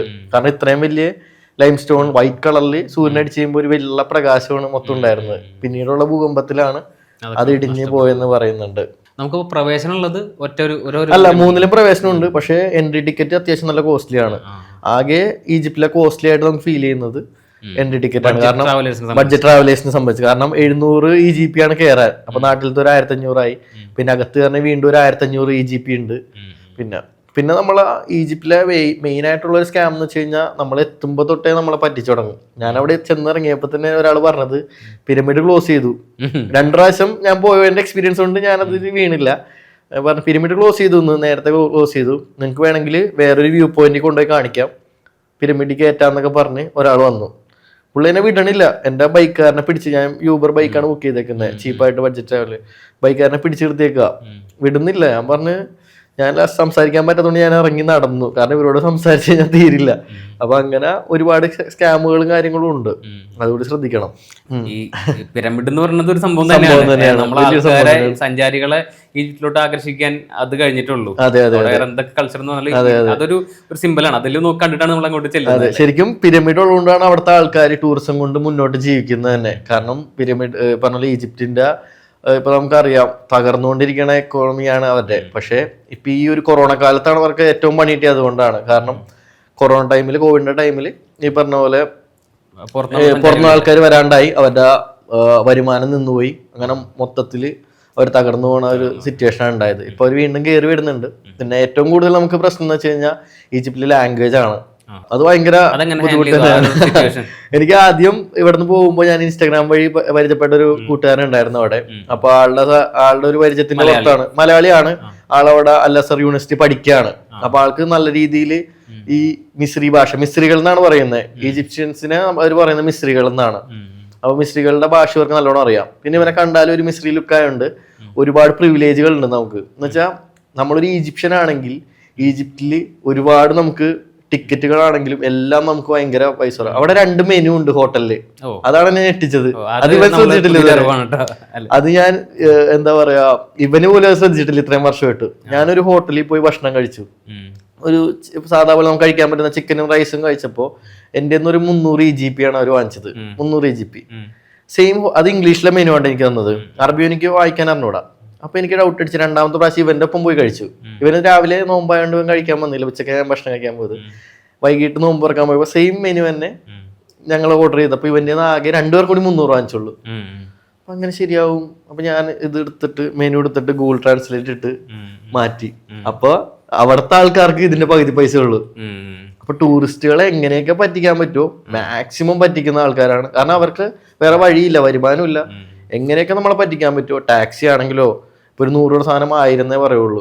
അതുപോലെ ബാർഗൈൻ ചെയ്യാൻ പറ്റും. നമ്മളിപ്പോ നോർത്ത് ഇന്ത്യയിലൊക്കെ പോയി നല്ല എക്സ്പീരിയൻസ് ഉള്ളതുകൊണ്ട് നമുക്ക് ആ കഴിവ് ഇവിടെ എടുക്കാൻ പറ്റും. അതല്ലാതെ ഒരു ഇന്നസെന്റ് ആയിട്ടുള്ള ആളാ പോണെങ്കിൽ അയാളെ ഫുള്ള് കൊള്ളയടിച്ചിട്ട് പോകും. അങ്ങനത്തെ ഒരു കൾച്ചറാണ് അവിടുത്തെ. പോകുന്ന ആൾക്കാർക്ക് അതെ അതെ മെനു അവരുടെ ഭാഷയിലുള്ള മെനു എടുത്തിട്ട് ഗൂഗിൾ ട്രാൻസ്ലേറ്റ് ഉപയോഗിക്കുന്നതാണ് എന്തുകൊണ്ട് നല്ലത്. അതൊരു സംഭവം തന്നെയാണ്. എനിക്ക് സത്യം പറഞ്ഞു കഴിഞ്ഞാൽ ഞാൻ കേരള ഫുഡ് അത്രയും ഇഷ്ടപ്പെടുന്ന ആളാണ്. ഞാനിപ്പോ ഏത് സ്ഥലത്ത് പോയാലും നാട്ടിലോട്ട് തിരിച്ചു വരാൻ ആഗ്രഹിക്കാറുണ്ട്. പക്ഷെ ഈജിപ്തിൽ പോയിട്ട് എനിക്ക് അങ്ങനെ തോന്നിയില്ല. കാരണം അവിടെ തന്നെ നോൺ വെജ് വിഭവങ്ങൾ എന്ന് വെച്ചാൽ അത്രയും വെറൈറ്റീസ് ഉണ്ട്. എന്ന് വെച്ച് കഴിഞ്ഞാൽ നമുക്ക് സ്വീറ്റ്സ് ആണെങ്കിലും നോൺ വെജ് ആണെങ്കിലും അത്രയും വെറൈറ്റീസ് ഉണ്ട്. പറഞ്ഞ ചിക്കന്റെ മന്തി, അങ്ങനെ നല്ല മന്തിയാണ്. പിന്നെ അവിടെ പ്രാവിനെയൊക്കെ കഴിക്കും. അപ്പൊ ഈ പ്രാവിന്റെ അകത്ത് റൈസ് നിറച്ചിട്ടുള്ള ഒരു ഐറ്റം ഒക്കെ ഉണ്ട്. ഞാൻ കഴിച്ചു നോക്കിയില്ല, പക്ഷെ അവിടുത്തെ മെയിൻ ഒരു ഐറ്റം ആണെന്ന് പറഞ്ഞത്. കാരണം പ്രാവിന്റെ അകത്ത് ഇങ്ങനെ റൈസ് നിറച്ചിട്ട് അത് കഴിക്കും. പിന്നെ ഈ പറഞ്ഞ മുയലിറച്ചി കഴിക്കും. ഈ പറഞ്ഞ പോലെ ഒട്ടകർച്ചി കഴിക്കും. ഒട്ടകർച്ചി ട്രൈ ചെയ്തില്ല, നമുക്ക് ഇങ്ങനെ തൂക്കിയിട്ടങ്ങനെ കാണാം. ഞാൻ ചിക്കനും ബീഫും കാര്യങ്ങളും തന്നെ ട്രൈ ചെയ്തോളൂ. ഒട്ടകം ട്രൈ ചെയ്യണമെന്ന് ഭയങ്കര ആഗ്രഹം ഉണ്ടായി, പക്ഷെ അന്നേരം കഴിക്കാൻ പറ്റിയില്ല. പിന്നെ അവിടുത്തെ മെയിൻ ഒരു സംഭവം എന്ന് വെച്ചാൽ നമ്മൾ എവിടെ നോക്കിയാലും റോഡ് സൈഡിലൊക്കെ ഒരു കുബൂസ് പോലെ ഒരു ഐറ്റം കാണാൻ പറ്റും. ആയിഷ് എന്നാണ് പറയുന്നത്. ആയിഷ് എന്ന് വെച്ച് കഴിഞ്ഞാൽ ഈജിപ്ഷ്യൻസിന്റെ ദേശീയ ഭക്ഷണം എന്ന് പറയില്ല. നമ്മുടെ ഇവിടെ അരി പോലെ അവിടെ ആയിഷാണ്. അപ്പൊ ആയിഷ് അവരുടെ ഒരു ആയിഷിന്റെ മറ്റൊരർത്ഥം എന്ന് വെച്ച് കഴിഞ്ഞാൽ ജീവൻ എന്നാണ് പറയുന്നത്. ഈജിപ്ഷ്യൻസിന്റെ ജീവനാണത്. കാരണം അതില്ലെങ്കിൽ അവര് ഇല്ലാത്തൊരവസ്ഥയാണ്. കാരണം ഈ റൊട്ടി നമുക്ക് എല്ലായിടത്തും കാണാൻ പറ്റും റോഡ് സൈഡിൽ. അത് ഗോതമ്പിൽ നിന്ന് തന്നെയാണ് ഉണ്ടാക്കുന്നത്. നമുക്ക് ഈ പറഞ്ഞ പോലെ വലിയ ഒരു ബൾക്കായിട്ട് ഉണ്ടാക്കുന്ന കുറെ കടകൾ ഇവിടെ കാണാൻ പറ്റും. പിന്നെ ഇങ്ങനെ അട്ടിയായിട്ട് എടുത്ത് വെച്ചേക്കുന്നത് റോഡ് സൈഡിലാണ് വെച്ചേക്കുന്നത്. അതിൽ പൊടിയിലും എല്ലാം അടിക്കുന്നുണ്ട്. പക്ഷെ അവരുടെ ഒരു ജീവിതമാർഗം തന്നെയാണ്. കാരണം ആരും പട്ടിണി നടക്കില്ലെന്നാ പറയുന്നത്. കാരണം ഇതിനാകെ 1 രൂപ 2 രൂപയ്ക്ക് ഉള്ളു ഒരെണ്ണത്തിന്. അത്രയും ചിലപ്പോൾ ഉണ്ടാവില്ല കേട്ടോ. ഈ ദുബായിൽ പോയ ആൾക്കാർ കുബൂസ് കഴിക്കുന്ന പോലെ ഇവരുടെ ജീവിതമാർഗമാണ് ആയിഷ് എന്ന് പറയുന്നത്. ആ പേരും കേൾക്കാൻ നല്ല രസമാണ്. ആയിഷ് എന്നാണ് പറയുന്നത്. മിഡിൽ ഈസ്റ്റിന്റെ ഒരു കൾച്ചർ എല്ലാം മിക്സറാണ്. ഈ പറഞ്ഞ അറബ് കൾച്ചർ വരുന്നുണ്ട്, കൈറോയില് യൂറോപ്യൻ കൾച്ചർ ഉണ്ട്, എല്ലാ ആഫ്രിക്കൻ കൾച്ചർ വരുന്നുണ്ട്. നമുക്ക് എല്ലാ കൾച്ചറും സത്യം പറഞ്ഞാൽ ഇവിടെ കാണാൻ പറ്റും. കാരണം ഷർമൽ ഷെയ്ഖ് എന്ന് പറഞ്ഞ സ്ഥലമൊക്കെ ഉണ്ട്. അപ്പൊ ആ സ്ഥലം എന്നൊക്കെ പറയുമ്പോൾ അറബ് രാജ്യങ്ങളുടെ അടുത്താണ്, സൗദിയിലൊക്കെ അടുത്താണ്. അപ്പൊ അവിടെയൊക്കെ ശരിക്കും ഒരു അറബ് കൾച്ചർ നമുക്ക് കാണാൻ പറ്റും. പക്ഷെ ഈ കൈറോയിലോട്ട് വരുമ്പോൾ അവിടെ ഒരു യൂറോപ്യൻ കൾച്ചറും അങ്ങനത്തെ ഒരു സ്റ്റൈലും കാണാൻ പറ്റും. ഞാൻ പോലെ ഇൻസ്റ്റയിൽ ഒരു ഫോട്ടോ കണ്ടു. ഒരു ഹോളിവുഡ് പടത്തിലൊക്കെ കാണുന്ന പോലത്തെ ഒരു വെച്ച് കുറെ ഇങ്ങനത്തെ നമ്മൾ ഈ വീട്ടിലേക്കൊക്കെ വാങ്ങിച്ചു കൊണ്ടുവന്നായിരുന്നു. അത് ഖാനൽ ഖലീലി എന്ന് പറഞ്ഞ ഒരു മാർക്കറ്റാണ്. അത് ലോകത്തിൽ തന്നെ ഏറ്റവും പെർഫ്യൂമുകൾക്കും ഇങ്ങനത്തെ സോവനീഴ്സിനും വലിയൊരു മാർക്കറ്റ് തന്നെയാണ്. പണ്ട് ഈ പറഞ്ഞ നെപ്പോളിയനൊക്കെ വിസിറ്റ് ചെയ്തിട്ടുണ്ടെന്നൊക്കെ പറയുന്ന ഒരു മാർക്കറ്റാണത്. കാരണം ആ മാർക്കറ്റ് മൊത്തം ഈ പെർഫ്യൂമിന്റെ മണങ്ങളാ. നടക്കുമ്പോൾ അത്രയും ലൈറ്റുകള്, പിന്നെ നൈറ്റ് ലൈഫ് നല്ലോണം. ഒരു ഈജിപ്ഷ്യൻസിന്റെ ഒരു രീതി വെച്ചിട്ട് അവര് വൈകിട്ട് വരെ ഒന്ന് ശാന്തമായിട്ട് പോയിട്ട് ഒരു 6 മണിയാകുമ്പോഴേക്കും അവരങ്ങോട്ട് ആക്റ്റീവ് ആവും. പിന്നെ ഒരു വെളുപ്പിന് 3 മണി 4 മണി വരെ ഫാമിലി ആയിട്ട്, ചെറിയ കുട്ടികള് വൈഫായിട്ട് ഫാമിലി ആയിട്ട് ഇവരങ്ങോട്ട് ഇറങ്ങും. പിന്നെ അങ്ങോട്ട് ഇവര് ഭക്ഷണപ്രിയരാണ് എന്തായാലും. കാരണം നമുക്ക് ഈ ഷവർമ്മയുടെ വലിപ്പം കണ്ടാൽ തന്നെ മനസ്സിലാവും. നമ്മുടെ വലിപ്പത്തിൽ ഒരു 5 എണ്ണം ഉണ്ടാവും. ഇവിടുത്തെ അൽത്താസയൊക്കെ പോലെയല്ല, ഇവിടെ ഒരു വലിയൊരു ഷവർമ്മ ഇങ്ങനെ കടിക്കാൻ പോലും എത്തൂല. അതുപോലത്തെ ഷവർമ്മകള് ഉള്ള നാടാണ്. അപ്പൊ എല്ലാ ഫാമിലി ഭയങ്കര ക്യൂ ആയിരിക്കും. 1 മണിക്കൂർ 2 മണിക്കൂറൊക്കെ ആയിരിക്കും ഡിലേ വരുന്നത്. അത്രയും വലിയ ക്യൂ ഒക്കെ ഉള്ള ഹോട്ടൽസ് കാര്യങ്ങളൊക്കെയാണ് അവിടെ ഉള്ളത്. കൈറോയിൽ പറഞ്ഞല്ലോ എന്തോ പെയിന്റ് അടിക്കാൻ പറ്റില്ല. കൈറോയില് നമുക്ക് ആ ഒരു ഗോൾഡൻ കളർ, നമ്മുടെ ഇവിടെ ബിൽഡിങ്സുകൾ ഈ പറഞ്ഞ നമ്മുടെ ഇവിടെ ജയ്സൽമറിലാണ് ആ ഒരു ഗോൾഡൻ കളർ കാണുന്നത്. ആ ഒരു സെയിം ടെറൈൻ നമുക്ക് ഇവിടെ ചെല്ലാൻ കിട്ടും. ഞാൻ അവിടെ ഫ്ലൈറ്റ് ഇറങ്ങി കഴിഞ്ഞപ്പോ പുറത്തിറങ്ങിയപ്പോ തന്നെ ഞാൻ ചോദിച്ചു, ജയ്സൽമർ എത്തിയ പോലെ തോന്നുന്നുണ്ടല്ലോ എന്ന് ചോദിച്ചു സവാദിനോട്, അവിടുത്തെ പയ്യനോട് ചോദിച്ചു. അപ്പോ അതുപോലെയാണ് ആ ഒരു കളറ്. അപ്പോഴാണ് പറഞ്ഞത് അവിടെ പെയിന്റ് അടിക്കാൻ പാടില്ല, അവിടെ റിനോവേഷൻ പാടില്ല, പുതിയ പെയിന്റ് അടിക്കാനേ പാടില്ല, സെയിം കളർ പോലും അടിക്കാൻ പാടില്ല. ഉൾഭാഗം ഭയങ്കര അവിടുത്തെ ഏറ്റവും റിച്ച് ആയിട്ടുള്ള ആൾക്കാരുടെ അകത്ത് ചിലപ്പോ ഞെട്ടിക്കുന്ന റിനോവേഷൻ ആയിരിക്കും. പക്ഷെ പുറത്ത് കാണുമ്പോൾ പൊട്ടിപ്പൊളിഞ്ഞ് ഈ പറഞ്ഞല്ലേ. കാരണം അതിന്റെ മെയിൻ കാരണം എന്ന് വെച്ച് കഴിഞ്ഞാൽ യുദ്ധത്തിന്റെ ഒക്കെ സമയത്ത് എന്തെങ്കിലും ഈ പറഞ്ഞ പോലെ പ്രധാനപ്പെട്ട സ്ഥലങ്ങളൊന്നും സ്പോട്ട് ചെയ്യാൻ പാടില്ല. ഏറി നോക്കുമ്പോ ഈ പറഞ്ഞ പോലെ അറ്റാക്കുകളും കാര്യങ്ങളും. കാരണം അവിടെ തൊട്ടടുത്ത് തന്നെയാണ് നമുക്ക് ഈ പലസ്തീനൊക്കെ, തൊട്ടടുത്താണ് ഈജിപ്തിന്റെ തൊട്ടടുത്താണ് പലസ്തീനൊക്കെ. ഈജിപ്ഷ്യൻ യാത്ര എത്ര ദിവസത്തെ യാത്രയായിരുന്നത്? ഞാൻ ശരിക്കും പോയത് 1 സൈഡ് ഫ്ലൈറ്റ് ടിക്കറ്റ് എടുത്താണ് പോയത്. കാരണം എപ്പോൾ വരുന്നു എങ്ങനെ വരുന്നു എന്ന് ഞാൻ പ്ലാൻ ചെയ്തിട്ടല്ല പോയത്. 1 സൈഡ് ഫ്ലൈറ്റ് എടുത്ത് പോയി കഴിഞ്ഞപ്പോൾ എയർപോർട്ടിൽ ചെന്നപ്പോഴാണ് എനിക്ക് മനസ്സിലായത് തിരിച്ചു വരാനും എയർപോർട്ടിൽ ഡബിൾ സൈഡ് ടിക്കറ്റ് കാണിക്കണം, എന്നാലും മാത്രമേ നമ്മളെ എംബസിന്ന് വിടുള്ളൂ. അപ്പൊ അവിടെ ചെന്നിട്ടാണ് ഞാൻ ഈ പറഞ്ഞ പോലെ ഒരു ക്യാൻസലേഷനുള്ള പോളിസി വെച്ചിട്ട് ഒരു ടിക്കറ്റ് ബുക്ക് ചെയ്തു. എന്നിട്ട് ഞാൻ പോയി അവിടെ എത്തിക്കഴിഞ്ഞപ്പോൾ അത് ക്യാൻസൽ ചെയ്തു. എന്നിട്ട് ഞാൻ ഫസ്റ്റ് എന്റെ ആഗ്രഹം ഈജിപ്റ്റ് എന്ന് വെച്ചാൽ പിരമിഡ് ആണല്ലോ. ഞാൻ അവിടെ ചെന്നു, പിരമിഡ് കണ്ടു. അപ്പോഴാണ് ഓരോ സ്ഥലങ്ങളുടെ ഫോട്ടോസ് കാണിച്ചു തന്നത്. അപ്പൊ ഈജിപ്റ്റ് എന്ന് വെച്ച് കഴിഞ്ഞാൽ ശരിക്കും പിരമിഡ് അല്ലാതെ അവിടുത്തെ ബീച്ചുകളാണെങ്കിലും ബാക്കിയുള്ള ടെമ്പിൾസ് ആണെങ്കിലും എല്ലാം ഭയങ്കര ഭംഗിയാണ്. അപ്പൊ ഈ പറഞ്ഞ പോലെ സിവാസ് എന്ന് പറഞ്ഞ സ്ഥലമൊക്കെ ഉണ്ട്, സാൾട്ട് ലേക്കാണത്. ആ സാൾട്ട് ലേക്കിൽ നമുക്ക് ശരിക്കും ഇങ്ങനെ പൊങ്ങിക്കിടക്കാൻ പറ്റും. ആ ഒരു ഉപ്പിന്റെ ഡെൻസിറ്റി ഉള്ളതുകൊണ്ട് നമ്മൾ പൊങ്ങിക്കിടക്കാൻ പറ്റും. ക്രിസ്റ്റൽ ക്ലിയർ ആയിട്ടുള്ള വെള്ളമാണ് അതൊക്കെ. അപ്പോൾ അതിന്റെ ഫോട്ടോസ് കണ്ടപ്പോൾ എനിക്ക് ശരിക്കും ഇതായി. അപ്പോൾ ഇനി പോകണ്ട, ഇതെല്ലാം കണ്ട്. പിന്നെ ഞാൻ എന്ന് വെച്ചാൽ ഭയങ്കര ബഡ്ജറ്റ് ഫ്രണ്ട്ലി ആയിട്ടാണ് പോയത്. കാരണം ഞാൻ നിൽക്കുന്ന ഹോസ്റ്റൽസിലാണ്, പിന്നെ ലോക്കൽ ഫുഡാണ് കഴിക്കുന്നത്, പബ്ലിക് ട്രാൻസ്പോർട്ടേഷൻ ആണ് ഉപയോഗിക്കുന്നത്. ഒട്ടും ചെലവില്ല. നാട്ടിൽ ഞാൻ നിൽക്കണ അത്രയും ചെലവില്ല അവിടെ നിൽക്കുമ്പോൾ. നല്ലൊരു കാര്യമാണ്. കാരണം നമ്മളെപ്പോഴും ഇന്റർനാഷണൽ യാത്രകൾ എന്ന് പറയുമ്പോൾ ആൾക്കാരുടെ പേടി ബഡ്ജറ്റ് കൂടി പോകും, നമുക്ക് അവിടെ സ്റ്റേ ചെയ്യണം, ഭക്ഷണം കഴിക്കണം, അതാണ് എപ്പോഴും ആൾക്കാരുടെ കൺസേൺ വരുന്നത്. ഇവിടത്തെ ഏകദേശം 300 രൂപക്കാണ് ഞാൻ അവിടെ ഡെയിലി നിന്നിരുന്നത്. ഒരു നേരത്തെ ഭക്ഷണം 100 രൂപക്ക് കഴിക്കാൻ പറ്റും. നമ്മൾ എറണാകുളത്ത് നിന്നാലും ഒരേ ചെലവാണ്, അവിടെ നിന്നാലും ഒരേ ചെലവാണ്. അതങ്ങനെ നിൽക്കാൻ പറ്റില്ല. അതെ, എറണാകുളത്താണെങ്കിൽ കൂടും. ശരിയാണ്. അപ്പോ അങ്ങനെ നമുക്ക് 2 രീതിയിൽ യാത്ര ചെയ്യാൻ പറ്റും. അത് നമ്മളുടെ ചോയ്സ് ആണ്. നമുക്ക് എങ്ങനെയാണ് യാത്ര ചെയ്യേണ്ടത് നമ്മളുടെ കംഫർട്ട് പോലെയാണ്. അവിടെയും ഈ പറഞ്ഞ പോലെ ലോക്കൽസ് ഉള്ളതാണ്, അവർക്ക് യാത്ര ചെയ്യേണ്ടതാണ് ഈ പറഞ്ഞ 2 സ്ഥലത്തോട്ട്. അത് ഈ പറഞ്ഞ പോലെ കംഫർട്ടായിട്ട് യാത്ര ചെയ്യണമെങ്കിൽ കൈറോന്ന് ലുക്സോറിലോട്ട് ഫ്ലൈറ്റ് എടുത്ത് പോവാം, ബസ്സിന് പോവാം, ഷെയർ ടാക്സിക്ക് പോവാം. ഫ്ലൈറ്റിന് 5000 ആണെങ്കിൽ ഷെയർ ടാക്സിക്ക് 60 രൂപ 80 രൂപ ഉള്ളൂ. വ്യത്യാസം മനസ്സിലായോ? അപ്പോ നമ്മൾ എങ്ങനെയാണോ യാത്ര ചെയ്യേണ്ടതെന്ന് മനസ്സിലാക്കിയിട്ട് ബഡ്ജറ്റ് അതിനനുസരിച്ച് പ്ലാൻ ചെയ്യാൻ പറ്റും. ഈ ബഡ്ജറ്റ് യാത്രകൾക്ക് വേറെ പ്രത്യേകതയുണ്ട്. ആ നാടിനെ കുറച്ചുകൂടെ അറിയാൻ പറ്റും. ഈ നേരത്തെ പറഞ്ഞ പോലെ കള്ളത്തനങ്ങൾ നമുക്ക് പണി വരും, പക്ഷെ നമുക്ക് അതിനെ മറികടക്കാനും പറ്റും. നമുക്ക് അതിന്റെ അതാണ് വലിയ സംഭവം. പിന്നെ മെയിൻ ആയിട്ടെന്ന് വെച്ച് കഴിഞ്ഞാൽ നമ്മൾക്ക് എന്റെ വീഡിയോസ് കണ്ടിട്ട് ഒരു 10 പേരെങ്കിലും ഇപ്പൊ ഈജിപ്തിലോട്ട് പോയിട്ടുണ്ടാവും. കാരണം അവിടെ ചെന്നപ്പോൾ ഈജിപ്തിന്റെ വീഡിയോസ് അത്രയും വൈറലായി. അപ്പൊ എല്ലാരും എനിക്ക് മെസ്സേജ് അയച്ചു, തന്റെ വീഡിയോസ് കണ്ടിട്ടാണ് പോയത്, പക്ഷെ ഞങ്ങൾക്ക് ഈജിപ്റ്റ് ഒട്ടും ഇഷ്ടമായില്ല കേട്ടോ എന്ന് പറഞ്ഞു. പിന്നെ എന്ത് പറ്റിയെന്ന് വെച്ച്, അവിടെ ഞങ്ങൾ ദുബായിൽ നിന്നാണ് ഞങ്ങൾ പോകുന്നത്, പക്ഷെ അവിടെ എത്തിക്കഴിഞ്ഞപ്പോൾ ഞങ്ങൾ എല്ലാവരും പറ്റിക്കാൻ നോക്കാണ് എന്നുള്ള രീതിയിൽ പറഞ്ഞു. അപ്പൊ ഞാൻ പറഞ്ഞു, നിങ്ങളൊരു ടൂറിസ്റ്റ് ആയിട്ട് പോയി കഴിഞ്ഞാൽ ഒരിക്കലും ഈജിപ്റ്റ് ഇഷ്ടപ്പെടത്തില്ല. കാരണം നിങ്ങൾ കാണുന്നത് ഈ ഒരു അലങ്കോലവും കാര്യങ്ങളും ഈ പറഞ്ഞ പോലെ പിരമിഡും കണ്ട് ഒരു വൃത്തിയില്ലായ്മയും കണ്ട് അവിടുത്തെ ആൾക്കാരുടെ സ്കാമും കണ്ടാണ് പോരുന്നത്. ഈ ടൂറിസ്റ്റുകളായിട്ട് ബന്ധപ്പെടുന്നവർ മാത്രമേ നമ്മൾ പറ്റിക്കാൻ നോക്കുന്നുള്ളൂ. അതല്ലാതെ അവിടുത്തെ ലോക്കൽ മിസ്ത്രികള് അത്രയും നല്ല മനുഷ്യരാണ്, നമ്മളെ എന്ത് കാര്യത്തിന് സഹായിക്കും. പിന്നെ ടൂറിസ്റ്റുകളായി പോകുമ്പോൾ വേറെ കാര്യമുണ്ട്. അപ്പൊ അവർക്ക് മിക്കവാറും ഒരു ഐറ്റിനറി ഒക്കെ ഉണ്ടാവും. ഐറ്റിനറി ഫോളോ ചെയ്യുമ്പോൾ അത് മിക്കവാറും പണ്ട് മുതലേ ഷെഡ്യൂൾ ചെയ്തത് ട്രഡീഷണൽ ആയിട്ടുള്ള ഒരു വേ ആണ്. അതിൽ ചിലപ്പോൾ പ്രത്യേകിച്ച് നമ്മൾ ഒന്നും ഉണ്ടാവില്ല. കാരണം അവർ വന്ന് ഇറങ്ങുന്നു, എയർപോർട്ടിൽ നിന്ന് വിൽക്കുന്നു, ആ ഒരു ബസ് വരുന്നു, പിരമിഡ് കാണിക്കുന്നു, ഗൈഡ് ഇതൊക്കെയാണെന്ന് പറയുന്നു, ബസ്സിൽ കയറ്റുന്നു, പോകുന്നു. ഒരു ലോക്കൽസ് ആയിട്ട് ശരിക്കും കാണുന്നത് ചിലപ്പോൾ ഈ പറഞ്ഞ ഷോപ്പിങ്ങിന് പോകുമ്പോഴായിരിക്കും. അപ്പൊ അവരെ ബാർഗെയിൻ ചെയ്യാൻ പറ്റാണ്ടാവുമ്പോൾ അവർക്ക് ഇഷ്ടപ്പെടാതാവും, തിരിച്ചു വരുന്നു. അതിനപ്പുറത്തോട്ട് ഒരു സ്ഥലം മനസ്സിലാവണമെങ്കിൽ നമുക്ക് സ്വന്തമായിട്ട് ട്രാവൽ ചെയ്യണം. അതുപോലെ ലോക്കൽ ട്രാൻസ്പോർട്ടേഷൻ. ഭാഷയൊന്നും സത്യം പറഞ്ഞ ഒരു കുഴപ്പമുള്ള കാര്യമല്ല. നമുക്കൊരു മൈൻഡ് സെറ്റ് ഉണ്ടെങ്കിൽ നമുക്ക് എന്തായാലും യാത്ര ചെയ്യാൻ പറ്റും. കാരണം ഇപ്പൊ നോർത്ത് ഇന്ത്യ പോകുമ്പോഴും എനിക്ക് ഹിന്ദി അറിഞ്ഞൂടായിരുന്നു. ഇപ്പൊ ഈജിപ്റ്റ് പോയപ്പോഴും എനിക്ക് അറബി അറിഞ്ഞൂടാ, ഒരു തരി പോലും എനിക്കൊരു വാക്കുപോലും അറിഞ്ഞൂടാ. അപ്പൊ എന്നിട്ട് പോലും ഞാൻ ഒരു 24 ദിവസം അവിടെ പിടിച്ചിരുന്ന് എനിക്ക് ഫുഡിന് കഴിക്കാനോ അല്ലെങ്കിൽ നിൽക്കാനോ കുഴപ്പമുണ്ടായില്ല. അപ്പൊ അതിന്റെ അർത്ഥം എന്ന് വെച്ച് കഴിഞ്ഞാൽ ഭാഷ ഒരിക്കലും ഒരു ബാരിയർ അല്ല, ഒരിക്കലും ബാരിയർ അല്ല. എല്ലാരും പറയുന്ന കാര്യമാണ് ഭാഷ അറിയാണ്ട് എങ്ങനെ അവിടെ പിടിച്ചേക്കുന്നത്. പക്ഷെ ആംഗ്യ ഭാഷ ഉള്ളിടത്തോളം കാലം നമുക്ക് പിടിച്ചിരിക്കാൻ പറ്റും. പിന്നെ നമ്മളൊരു സ്ഥലത്ത് ചെന്ന് പെട്ട് കഴിഞ്ഞാലേ നമുക്ക് ഓട്ടോമാറ്റിക്കലി നമുക്ക് കുറെ കാര്യങ്ങളൊക്കെ കിട്ടും. മിനിമം ചില വേർഡ്സ് നമ്മുടെ കയ്യിൽ കിട്ടും. ചിലപ്പോൾ നമ്മൾ തിരിച്ചു വരുമ്പോൾ അതും അവിടെ നമുക്ക് ആവശ്യമുള്ള ചില ഭക്ഷണത്തിന്റെ കാര്യം, താമസം അവിടെ കിട്ടും, ഇന്ന സ്ഥലത്ത് എങ്ങനെ പോകണം എന്നുള്ളത് ഓട്ടോമാറ്റിക്കലി അവിടെ പഠിക്കും. അത് പക്ഷെ ട്രൈ ചെയ്യണം, ട്രൈ ചെയ്താൽ മാത്രമേ ഇതൊക്കെ പഠിക്കാൻ പറ്റുള്ളൂ. ഈ പറഞ്ഞ ഞാൻ തിരിച്ചു വരാൻ നേരത്ത് താങ്ക് യുവിനെ പറയുന്നത് ശുക്രൻ ശുക്രൻ എന്നാണ്. ഇവിടെ ശുക്രൻ ശുക്രൻ എന്നൊക്കെ പറയുമ്പോൾ അങ്ങനെ തന്നെ അതൊക്കെ നല്ലൊരു എക്സ്പീരിയൻസ് തന്നെ. ഈ യാത്രയിൽ കണ്ടുമുട്ടിയിട്ടില്ലേ ഭയങ്കര, ഇപ്പൊ നേരത്തെ പറഞ്ഞല്ലോ കൂടുതലും കള്ളന്മാരാണെന്ന് പറഞ്ഞു. ഈ ടൂറിസ്റ്റുകളെ ചിലപ്പോൾ അങ്ങനെ ആൾക്കാരെ പരിചയപ്പെട്ടു വരും. പക്ഷെ ഈ സാധാരണക്കാരായ ആൾക്കാരിൽ അങ്ങനെ മറക്കാൻ പറ്റാത്ത വല്ല മുഖങ്ങളുണ്ടോ? ഭയങ്കര ഒരു മൊമെന്റ് ഉണ്ടായിരുന്നു. എന്റെ ലൈഫ് ചേഞ്ചിങ് മൊമെന്റ് എന്ന് പറയുന്ന ഒരു മൊമെന്റ് ആയിരുന്നു എനിക്ക് അസ്വാൻ എന്ന് പറഞ്ഞ സ്ഥലത്തുണ്ടായത്. അസ്വാനില് എല്ലായിടത്തും നൈൽ നദി കണക്ട് ചെയ്തിട്ടുണ്ട്. നൈൽ നദി ഒഴുകി പോകുന്ന സ്ഥലമാണ് അസ്വാൻ എന്ന് പറയുന്നത്. അവിടെ നമുക്ക് നൂബിയൻസ് എന്ന് പറഞ്ഞ ഒരു ഈജിപ്ഷ്യയിൽ തന്നെ, ഈജിപ്റ്റ് കൾച്ചർ അല്ല, ഒരു സുഡാൻ കൾച്ചറൊക്കെ ഉള്ള പണ്ടത്തെ ഒരു കമ്മ്യൂണിറ്റിയാണ് നൂബിയൻ കൾച്ചർ എന്ന് പറഞ്ഞാൽ. അവര് ഭയങ്കര കളർഫുൾ ആയിട്ടും ഈ പറഞ്ഞ മുതലകളെ വീട്ടിൽ വളർത്തുന്ന ടീംസാണ്. മുതലകളാണ് അവര് വളർത്തുന്നത്. കളർഫുൾ ആയിട്ടുള്ള ബിൽഡിങ്സ് ആണ് അവരുടെ. ഒരുപാട് പ്രത്യേകത ഉണ്ട് നൂബിയൻസ്. അപ്പൊ ഇതൊക്കെ കണ്ടിട്ടാണ് ഞാൻ അസ്വാനിലോട്ട് പോകുന്നത്. അപ്പൊ ഞാൻ ഈ പറഞ്ഞ പോലെ UK എന്ന് വന്ന ഒരു സുഷി എന്ന് പറഞ്ഞ പെൺകുട്ടി ഉണ്ടായിരുന്നു. ആള് പ്രൊഫഷണൽ ആയിട്ട് ഡൈവിംഗ് ഒക്കെ ചെയ്യുന്ന ആളാണ്. ഒരു 30 കൂടുതൽ രാജ്യങ്ങളൊക്കെ കവർ ചെയ്തിട്ടുള്ള പെൺകുട്ടിയാണ്. അപ്പൊ ഞങ്ങൾ ഹോസ്റ്റലുകളിൽ നിൽക്കുന്നതിന്റെ ഏറ്റവും ഗുണങ്ങൾ എന്ന് വെച്ച് കഴിഞ്ഞാൽ നമുക്ക് ഒരുപാട് കണക്ഷൻസ് കിട്ടും. നമ്മൾ ചെല്ലുന്നത് സോളോ ആയിരിക്കും, പക്ഷെ അവിടെ നിന്ന് തിരിച്ചു വരുമ്പോൾ ഒരു 10 ഫ്രണ്ട്സ് ഉണ്ടാവും.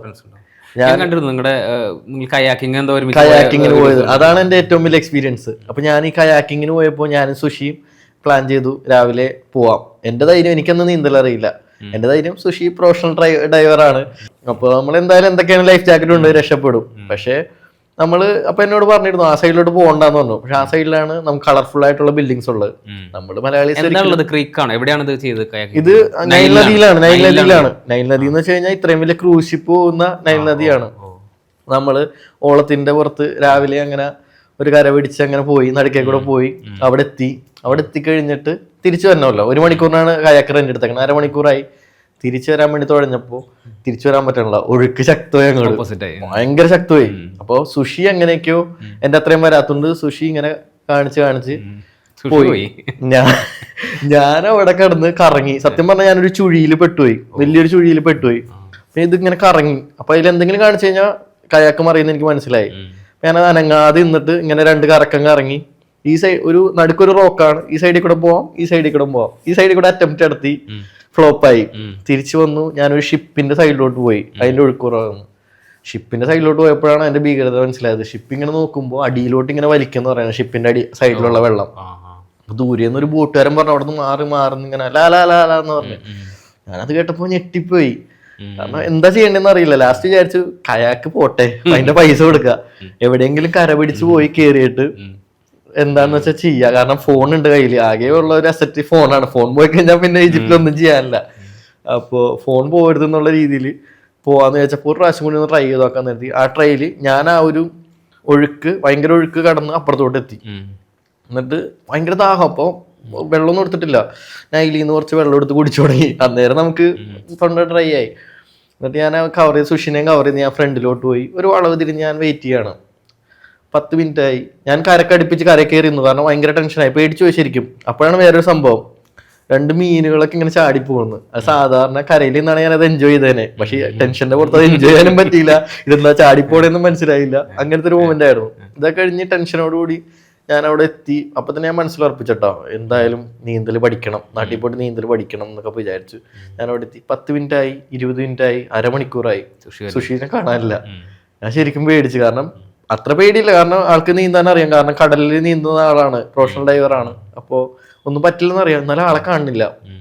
പിന്നെ ഞാൻ കാണുന്നത് സിനിമ സ്റ്റൈലില് ബോട്ടിൽ കയൊക്കെ കെട്ടി വരുന്ന സുഷിയാണ്. ഞാൻ ശരിക്കും ഞെട്ടിപ്പോയി. എന്ത് വാട്ട് ഹാപ്പൻ എന്നൊക്കെ ചോദിച്ചു കഴിഞ്ഞപ്പോ ആള് നൈലിന്റെ നടുക്ക് ഇങ്ങനെ ഫോഴ്സിൽ വന്നപ്പോ മറിഞ്ഞു വീണു. അപ്പൊ ആളുടെ പോക്കലില് എപ്പോഴും പാസ്പോർട്ട്, ആളുടെ ബാഗിലൊക്കെ ഇല്ല, പാസ്പോർട്ട് ഭയങ്കര പേടിയാ. അപ്പൊ പോക്കലിലാണ് പാസ്പോർട്ടും ഫോണും പിടിച്ച്, ഒരു കയ്യിൽ ഇങ്ങനെ പാസ്പോർട്ടും ഫോണും പിടിച്ച്, ഒരു കയ്യിൽ കയാക്കും പിടിച്ച്, കാല് വെച്ച് തുഴഞ്ഞ് പുള്ളിക്കാരി സൈഡിൽ പോയി കയറിയൊക്കെയാണ്. എന്നിട്ടൊരു ബോട്ടുകാരൻ അയാളെ സഹായിച്ചു, സുഷിനെ സഹായിച്ചു, എൻ്റെ അടുത്തോട്ട് വന്നു, എന്നെയും കയറ്റി ബോട്ടിൽ കയറ്റി 2 കയാക്ക് 2 സൈഡിൽ കയറ്റിയിട്ടാണ് നമ്മൾ ആക്കണേ. അപ്പോൾ ഈജിപ്ഷ്യൻസിന്റെ ഒരു സ്വഭാവം നമ്മൾ അത്രയും നാൾ കണ്ടേക്കണ സ്വഭാവം വെച്ച് അയാൾ ചിലപ്പോ എത്ര പറഞ്ഞാലും നമ്മളെ കൊടുക്കണം. കാരണം ജീവൻ രക്ഷിച്ച ആളാണ്, നമ്മൾ എത്ര വേണമെങ്കിലും കൊടുക്കാൻ റെഡിയുമാണ്. ഞാൻ മിനിമം ഒരു 1000 ഈജിപ്ഷ്യൻസ് എങ്കിലും കൊടുക്കണം എന്നുള്ള മൈൻഡായിരുന്നു എനിക്ക്. അപ്പൊ ഞാൻ എന്നെ അവിടെ ആക്കിയിട്ട് ഉടനെ തന്നെ ആളോട് പറഞ്ഞു, എന്താണ് ഞങ്ങളെ രക്ഷിച്ചതിന് എന്താണ് തരേണ്ടതെന്ന് ഇംഗ്ലീഷിലാണ് ചോദിക്കണേ. പുള്ളിക്ക് അത് മനസ്സിലാവണല്ല. പുള്ളി ഇങ്ങനെ കാണിക്കുന്നുണ്ട്, വേണ്ടാന്ന് കാണിക്കുന്നുണ്ട്. അപ്പൊ ഞങ്ങൾ പറഞ്ഞു ഞാൻ പൈസ എടുക്കാൻ വേണ്ടി റൂമിലോട്ട് പോയി. അത് കഴിഞ്ഞിട്ട് സുഷി സംസാരിച്ചു. അത് കഴിഞ്ഞ് എന്നോട് പറഞ്ഞത്, ഞാൻ തിരിച്ചു വന്ന പൈസ ഇട്ട് എന്നപ്പോൾ ആള് പറഞ്ഞത് അറിയോ ഓക്കെ, യാ ഓക്കെ എന്ന് പറഞ്ഞു. സുഷിനോട് ചോദിച്ചു അറിയോ ഓക്കെ എന്ന് പറഞ്ഞു. ദാറ്റ്സ് ഇനഫ് എന്ന് പറഞ്ഞ ആള് പോവായിരുന്നു. ഒരു പൈസ പോലും വാങ്ങിച്ചില്ല. അതൊരു അങ്ങനെ മനുഷ്യന്മാരുണ്ട് എല്ലായിടത്തും. ഇതൊക്കെ ശരിക്കും അവിടുത്തെ ലോക്കലായിട്ടുള്ള എക്സ്പീരിയൻസ് ആണ് അങ്ങനെ. അപ്പൊ നമ്മള് ഒരാളെ 2 വെച്ചിട്ട് ഈജിപ്റ്റ് ഒരിക്കലും ജഡ്ജ് ചെയ്യരുത്. ഈജിപ്തിൽ ഇതുപോലത്തെ അത്രയും നല്ല അനുഭവങ്ങളും ഇതുപോലെ കുറെ നല്ല അനുഭവങ്ങൾ കിട്ടിയിട്ടുണ്ട്. പിന്നെ ഈ നൈൽ നദി, ഞാൻ ഇപ്പൊ നമ്മള് കയാക്കിംഗ് പോയ കാര്യം പറഞ്ഞു. പിന്നെ താങ്കളുടെ കുറെ റീലുകളിൽ ഞാൻ ശ്രദ്ധിച്ചിരുന്നു നൈലിന്റെ കുറെ നല്ല വിഷ്വൽസ്. നൈൽ നദിയായിട്ട് നമ്മൾ ഈ ഭാരതപ്പുഴ കണ്ട ആൾക്കാർക്ക് പട്ടാമ്പി അല്ലേ, പട്ടാമ്പിയിലാണ് നമ്മുടെ വീട്. അപ്പം ആൾക്കാർക്ക് നൈൽ നദി കാണുമ്പോ നൈൽ നദി എന്ന് വെച്ച് കഴിഞ്ഞാൽ നൈൽ നദിയിലെ വെള്ളമാണ് അവർ കുടിക്കുന്നത്. എല്ലാത്തിനും നമ്മുടെ അടുത്ത വെള്ളം നമുക്ക് ഇങ്ങനെ കുടിക്കാൻ പറ്റില്ല. പക്ഷെ അവർ കുടിക്കുന്ന വെള്ളം എന്ന് വെച്ച് കഴിഞ്ഞാൽ നൈൽ നദിയിലെ വെള്ളമാണ് ബാത്റൂമിലോട്ട് വരാൻ വരുന്നത്. ഞാനൊരു കുപ്പി എപ്പോഴും ബോട്ടിൽ എപ്പോഴും ക്യാരി ചെയ്യുന്ന ആളാണ്. മാക്സിമം അതിൽ തന്നെ വെള്ളം റീഫിൽ ചെയ്യുള്ളൂ. ഞാനൊരു പ്രാവശ്യം അസ്വാൻ എന്ന് പറഞ്ഞ സ്ഥലത്ത് പോയപ്പോ ഇങ്ങനെ വെള്ളത്തിന് വേണ്ടി കൊടുത്തപ്പോ ആള് വാഷ്റൂമിൽ നിന്നാണ് എനിക്ക് നിറച്ചത്. ഞാൻ ശരിക്കും ഞെട്ടിപ്പോയി. നമുക്ക് കുടിക്കാനൊരു ബുദ്ധിമുട്ടുണ്ടാവുമല്ലോ. കുഴപ്പമില്ല കുടിച്ചോന്ന് പറഞ്ഞ ആള് കുടിച്ച് കാണിച്ചു. നമുക്ക് ഈ പറഞ്ഞ നമ്മുടെ രീതി ഇതാണ്, നമ്മളെന്തും ട്രൈ ചെയ്യാൻ റെഡിയാണ്. അത് കുടിച്ചു, ഇതുവരെ ഒരു കുഴപ്പമുണ്ടായില്ല. സമയം നമ്മുടെ പുഴയിൽ എടുത്ത് പിടിച്ചു കഴിഞ്ഞാൽ പരിപാടി തീരും. അപ്പൊ നൈൽ നദി ഒരു സംഭവം തന്നെയാണ്, അതിന്റെ നീളം തന്നെയാണ്. പിന്നെ വേറൊരു കാര്യമുണ്ട്, കൈറോന്ന് ഞാൻ റോഡ് വഴിയാണ് ഈ പറഞ്ഞ ലുക്സോറിലോട്ട് അസാറിലോട്ടൊക്കെ പോയത്. പൈസ ഉള്ളവർക്ക് ക്രൂസ് വഴി വരാൻ പറ്റും. ലക്ഷറി ക്രൂസുകളുണ്ട്. ദിവസം 10,000 പൈസ കൊടുത്ത് ഒരു 3 ദിവസത്തെ ടൂറൊക്കെ എടുക്കുമ്പോൾ ചില 15,000-30,000 ഒക്കെ ആവും. കാരണം ഇവിടുന്ന് പിക്കപ്പ് ചെയ്ത് നമ്മളവിടെ കൊണ്ടുപോയി കാണിച്ച് പിന്നെ ക്രൂസ് ചെയ്തതിന് തിരിച്ചു വരാൻ പറ്റും. ഭയങ്കര ബ്യൂട്ടിഫുൾ ആയിട്ടുള്ള അടിപൊളി ക്രൂസുകളൊക്കെ ഉണ്ട്. ബഡ്ജറ്റ് ഉള്ളവർക്കൊക്കെ അതൊക്കെ ട്രൈ ചെയ്യാൻ പറ്റും. അബിയുടെ യാത്രകളിൽ ഈജിപ്തിലെ ഏതൊക്കെ സ്ഥലങ്ങളാണ് കവർ ചെയ്തത്? ഞാൻ ആദ്യം ചെന്നിറങ്ങുന്ന കൈറോയിലാണ് നമുക്ക് എയർപോർട്ട് കാര്യങ്ങൾ വരുന്നത്. പിന്നെ ഈജിപ്തിലെ ഏറ്റവും വലിയ പ്രത്യേകത എന്ന് വെച്ച് കഴിഞ്ഞാൽ എല്ലാ കുഞ്ഞു സ്ഥലത്ത് പോലും, നമ്മുടെ ഇപ്പൊ എറണാകുളം എന്ന് പറയൂലേ, എറണാകുളം ഇപ്പൊ ഒരു ചെറിയ സ്ഥലമാണ്. പക്ഷെ ആ ചെറിയ സ്ഥലത്ത് പോലും എയർപോർട്ടുണ്ട്. ആ ഒരു അവസ്ഥയാണ് ഈജിപ്തിലുള്ളത്. ഇപ്പൊ നമ്മൾ കൈറോയിലുണ്ട്, ലുക്സോറിലുണ്ട്, അസ്വാനിലുണ്ട്. ഈ അസ്വാനിൽ നിന്ന് പിന്നെയും അകത്തോട്ട് പോകുമ്പോൾ അബൂ സിംബൽ എന്ന് പറഞ്ഞ ഒരു ടെമ്പിൾ ഉണ്ട്, ഭയങ്കര ഫേമസ് ആ. അത് ശരിക്കും ഉൾപ്രദേശം, ഒരു മരുഭൂമിയാണ് എടുക്കുക. അവിടെ പോലും നമുക്ക് എയർപോർട്ട് ഉണ്ട്. എയർപോർട്ടുകൾ. അപ്പൊ അതൊക്കെ ശരിക്കും അവിടുത്തെ ഇന്റർനാഷണൽ എയർപോർട്ടിന്റെ കാര്യം ഭയങ്കര ഒരു സംഭവം തന്നെയാണ്. ഞാൻ ആദ്യം സ്റ്റാർട്ട് ചെയ്യുന്നത് കൈറോന്നാണ്. കൈറോയിൽ വന്നിറങ്ങി കറങ്ങിയതിന് ശേഷം ഞാൻ ലുക്സോറിലോട്ട് പോയി. എനിക്ക് ഏറ്റവും വലിയ ആഗ്രഹമായിരുന്നു ഹോട്ട് എയർ ബലൂൺ കയറണം എന്ന്. ഹോട്ട് എയർ ബലൂൺ ഒരു ഭയങ്കര ഒരു ഇത് ശരിക്കും പറഞ്ഞാൽ എനിക്ക് കയറാനേക്കാളും ആഗ്രഹം ഇത് താഴെ നിന്ന് കാണണം. ഇതിങ്ങനെ ആകാശത്ത് ഇങ്ങനെ പറന്നിക്കണ കാഴ്ച ശരിക്കും ഒരു അടിപൊളി കാഴ്ച തന്നെയാണ്. അപ്പൊ ഒരുപാട് ശരിക്കും ആഗ്രഹം കപ്പഡോക്കിയ പോകണമെന്നാണ്. ഈ പറഞ്ഞ ലോകത്തിലെ ഏറ്റവും ബ്യൂട്ടിഫുൾ ആയിട്ടുള്ള അവിടെയാണ്. പക്ഷെ നമുക്ക് ബഡ്ജറ്റ് ഫ്രണ്ട്ലി ആയിട്ട് ഏറ്റവും ഇവിടെ ചെയ്യാൻ പറ്റും 1,600 രൂപ ഉള്ളൂ നാട്ടിലത്തെ ഇന്ത്യൻ മണി. 1,600 രൂപക്ക് നമുക്ക് ഇത് ട്രൈ ചെയ്യാൻ പറ്റും. അത്രയും ചീപ്പായിട്ട് ഈജിപ്തിൽ ട്രൈ ചെയ്യാൻ പറ്റും. അപ്പൊ നമ്മളവിടെ എത്തിക്കഴിഞ്ഞപ്പോ രാവിലെ മൊത്തം ലുക്സോറിൽ മൊത്തം ഈ പറഞ്ഞ പോലെ നിറഞ്ഞു നിൽക്കുകയാണ്. ടൈമിംഗ് എങ്ങനെയാ? ഇത് നമുക്ക് 2 ബാച്ച് ഉണ്ട്. സൺറൈസിന് മുന്നേ ഇത് പൊക്കിയിട്ട് ഇങ്ങനെ നിൽക്കും. അതിന്റെ മുകളിൽ നിന്ന് സൺറൈസ് കാണാൻ പറ്റും. പിന്നെ സൺറൈസ് ഒക്കെ കഴിഞ്ഞിട്ട് നമുക്ക് സൺറൈസ് കഴിഞ്ഞിട്ട് ഒരു മണിക്കൂർ കഴിയുമ്പോൾ പൊക്കുന്ന രീതിയിൽ. അപ്പൊ ഞാൻ എടുത്തത് 2ാമത്തെ ബാച്ച്. അതിന് പൈസ കുറവാണ്. കാരണം സൺറൈസിനാണ് ആൾക്കാർക്ക് ഡിമാൻഡ്. പക്ഷെ ഞാനത് അറിഞ്ഞു തന്നെ എടുത്ത. കാരണം എനിക്കിത് പൊങ്ങി നിൽക്കുമ്പോഴാണ് സൺറൈസ് കാണേണ്ടത്. മുകളിൽ നിന്ന് സൺറൈസ് കാണുന്നതിനേക്കാളും എനിക്ക് ആഗ്രഹം ഉണ്ടായത് ഇങ്ങനെ പറന്ന് നിൽക്കണം. ആ ഒരു സംഭവം അതിന്റെ ഉള്ളിൽ നടക്കുന്ന ഒരു ഫോട്ടോ എടുക്കണം. അപ്പൊ അതായിരുന്നു ആഗ്രഹം. അപ്പൊ അതുപോലെ തന്നെ നല്ലൊരു ഫോട്ടോ എടുക്കാൻ പറ്റി. അപ്പോൾ അതൊരു ഭയങ്കര എക്സ്പീരിയൻസ് ആയിരുന്നു. ഹോട്ട് എയർ ബലൂണിന് വേണ്ടി മാത്രമാണ് ഞാൻ ഈ ലുക്സോറിലോട്ട് പോയത്. പിന്നെ അവിടെ വലിയൊരു കർണാക് ടെമ്പിൾ എന്ന് പറഞ്ഞ ടെമ്പിൾ കൂടി ഉണ്ട്. അതും ഈ പറഞ്ഞ പോലെ വലിയ പില്ലറാണ്. അപ്പൊ ആ പില്ലറിലും ഇതുപോലെ നമുക്ക് ഈ കൊത്തുപണികളൊക്കെ കാണാം. അപ്പൊ ലുക്സോറും എല്ലാരും മസ്റ്റ് ആയിട്ട് കണ്ട ഒരു സ്ഥലം തന്നെയാണ്. അപ്പൊ കൈറോന്ന് സ്റ്റാർട്ട് ചെയ്തു, ലുക്സോറിലെത്തി. ലുക്സോറിൽ ടൈം സ്പെൻഡ് ചെയ്തിട്ട് നേരെ പോയത് അസ്വാനിലേക്കാണ്. അസ്വാനിൽ ഈ പറഞ്ഞ ഒബ്സിഡിയൻ വില്ലേജ് കാണാൻ വേണ്ടി മാത്രമാണ് അങ്ങോട്ട് പോയത്, ആ ഒരു കമ്മ്യൂണിറ്റി കാണാൻ. പിന്നെ അത് കഴിഞ്ഞ് വീണ്ടും കൈറോയിൽ എത്തിയിട്ട് പോയത് സിവാവേസിലാണ്. സിവാവേസ് ഒന്നും ടൂറിസ്റ്റുകൾ പോവാറേ ഇല്ല. കാരണം 16 മണിക്കൂറോളം നമുക്ക് യാത്ര ചെയ്യണം ബസ്സിൽ.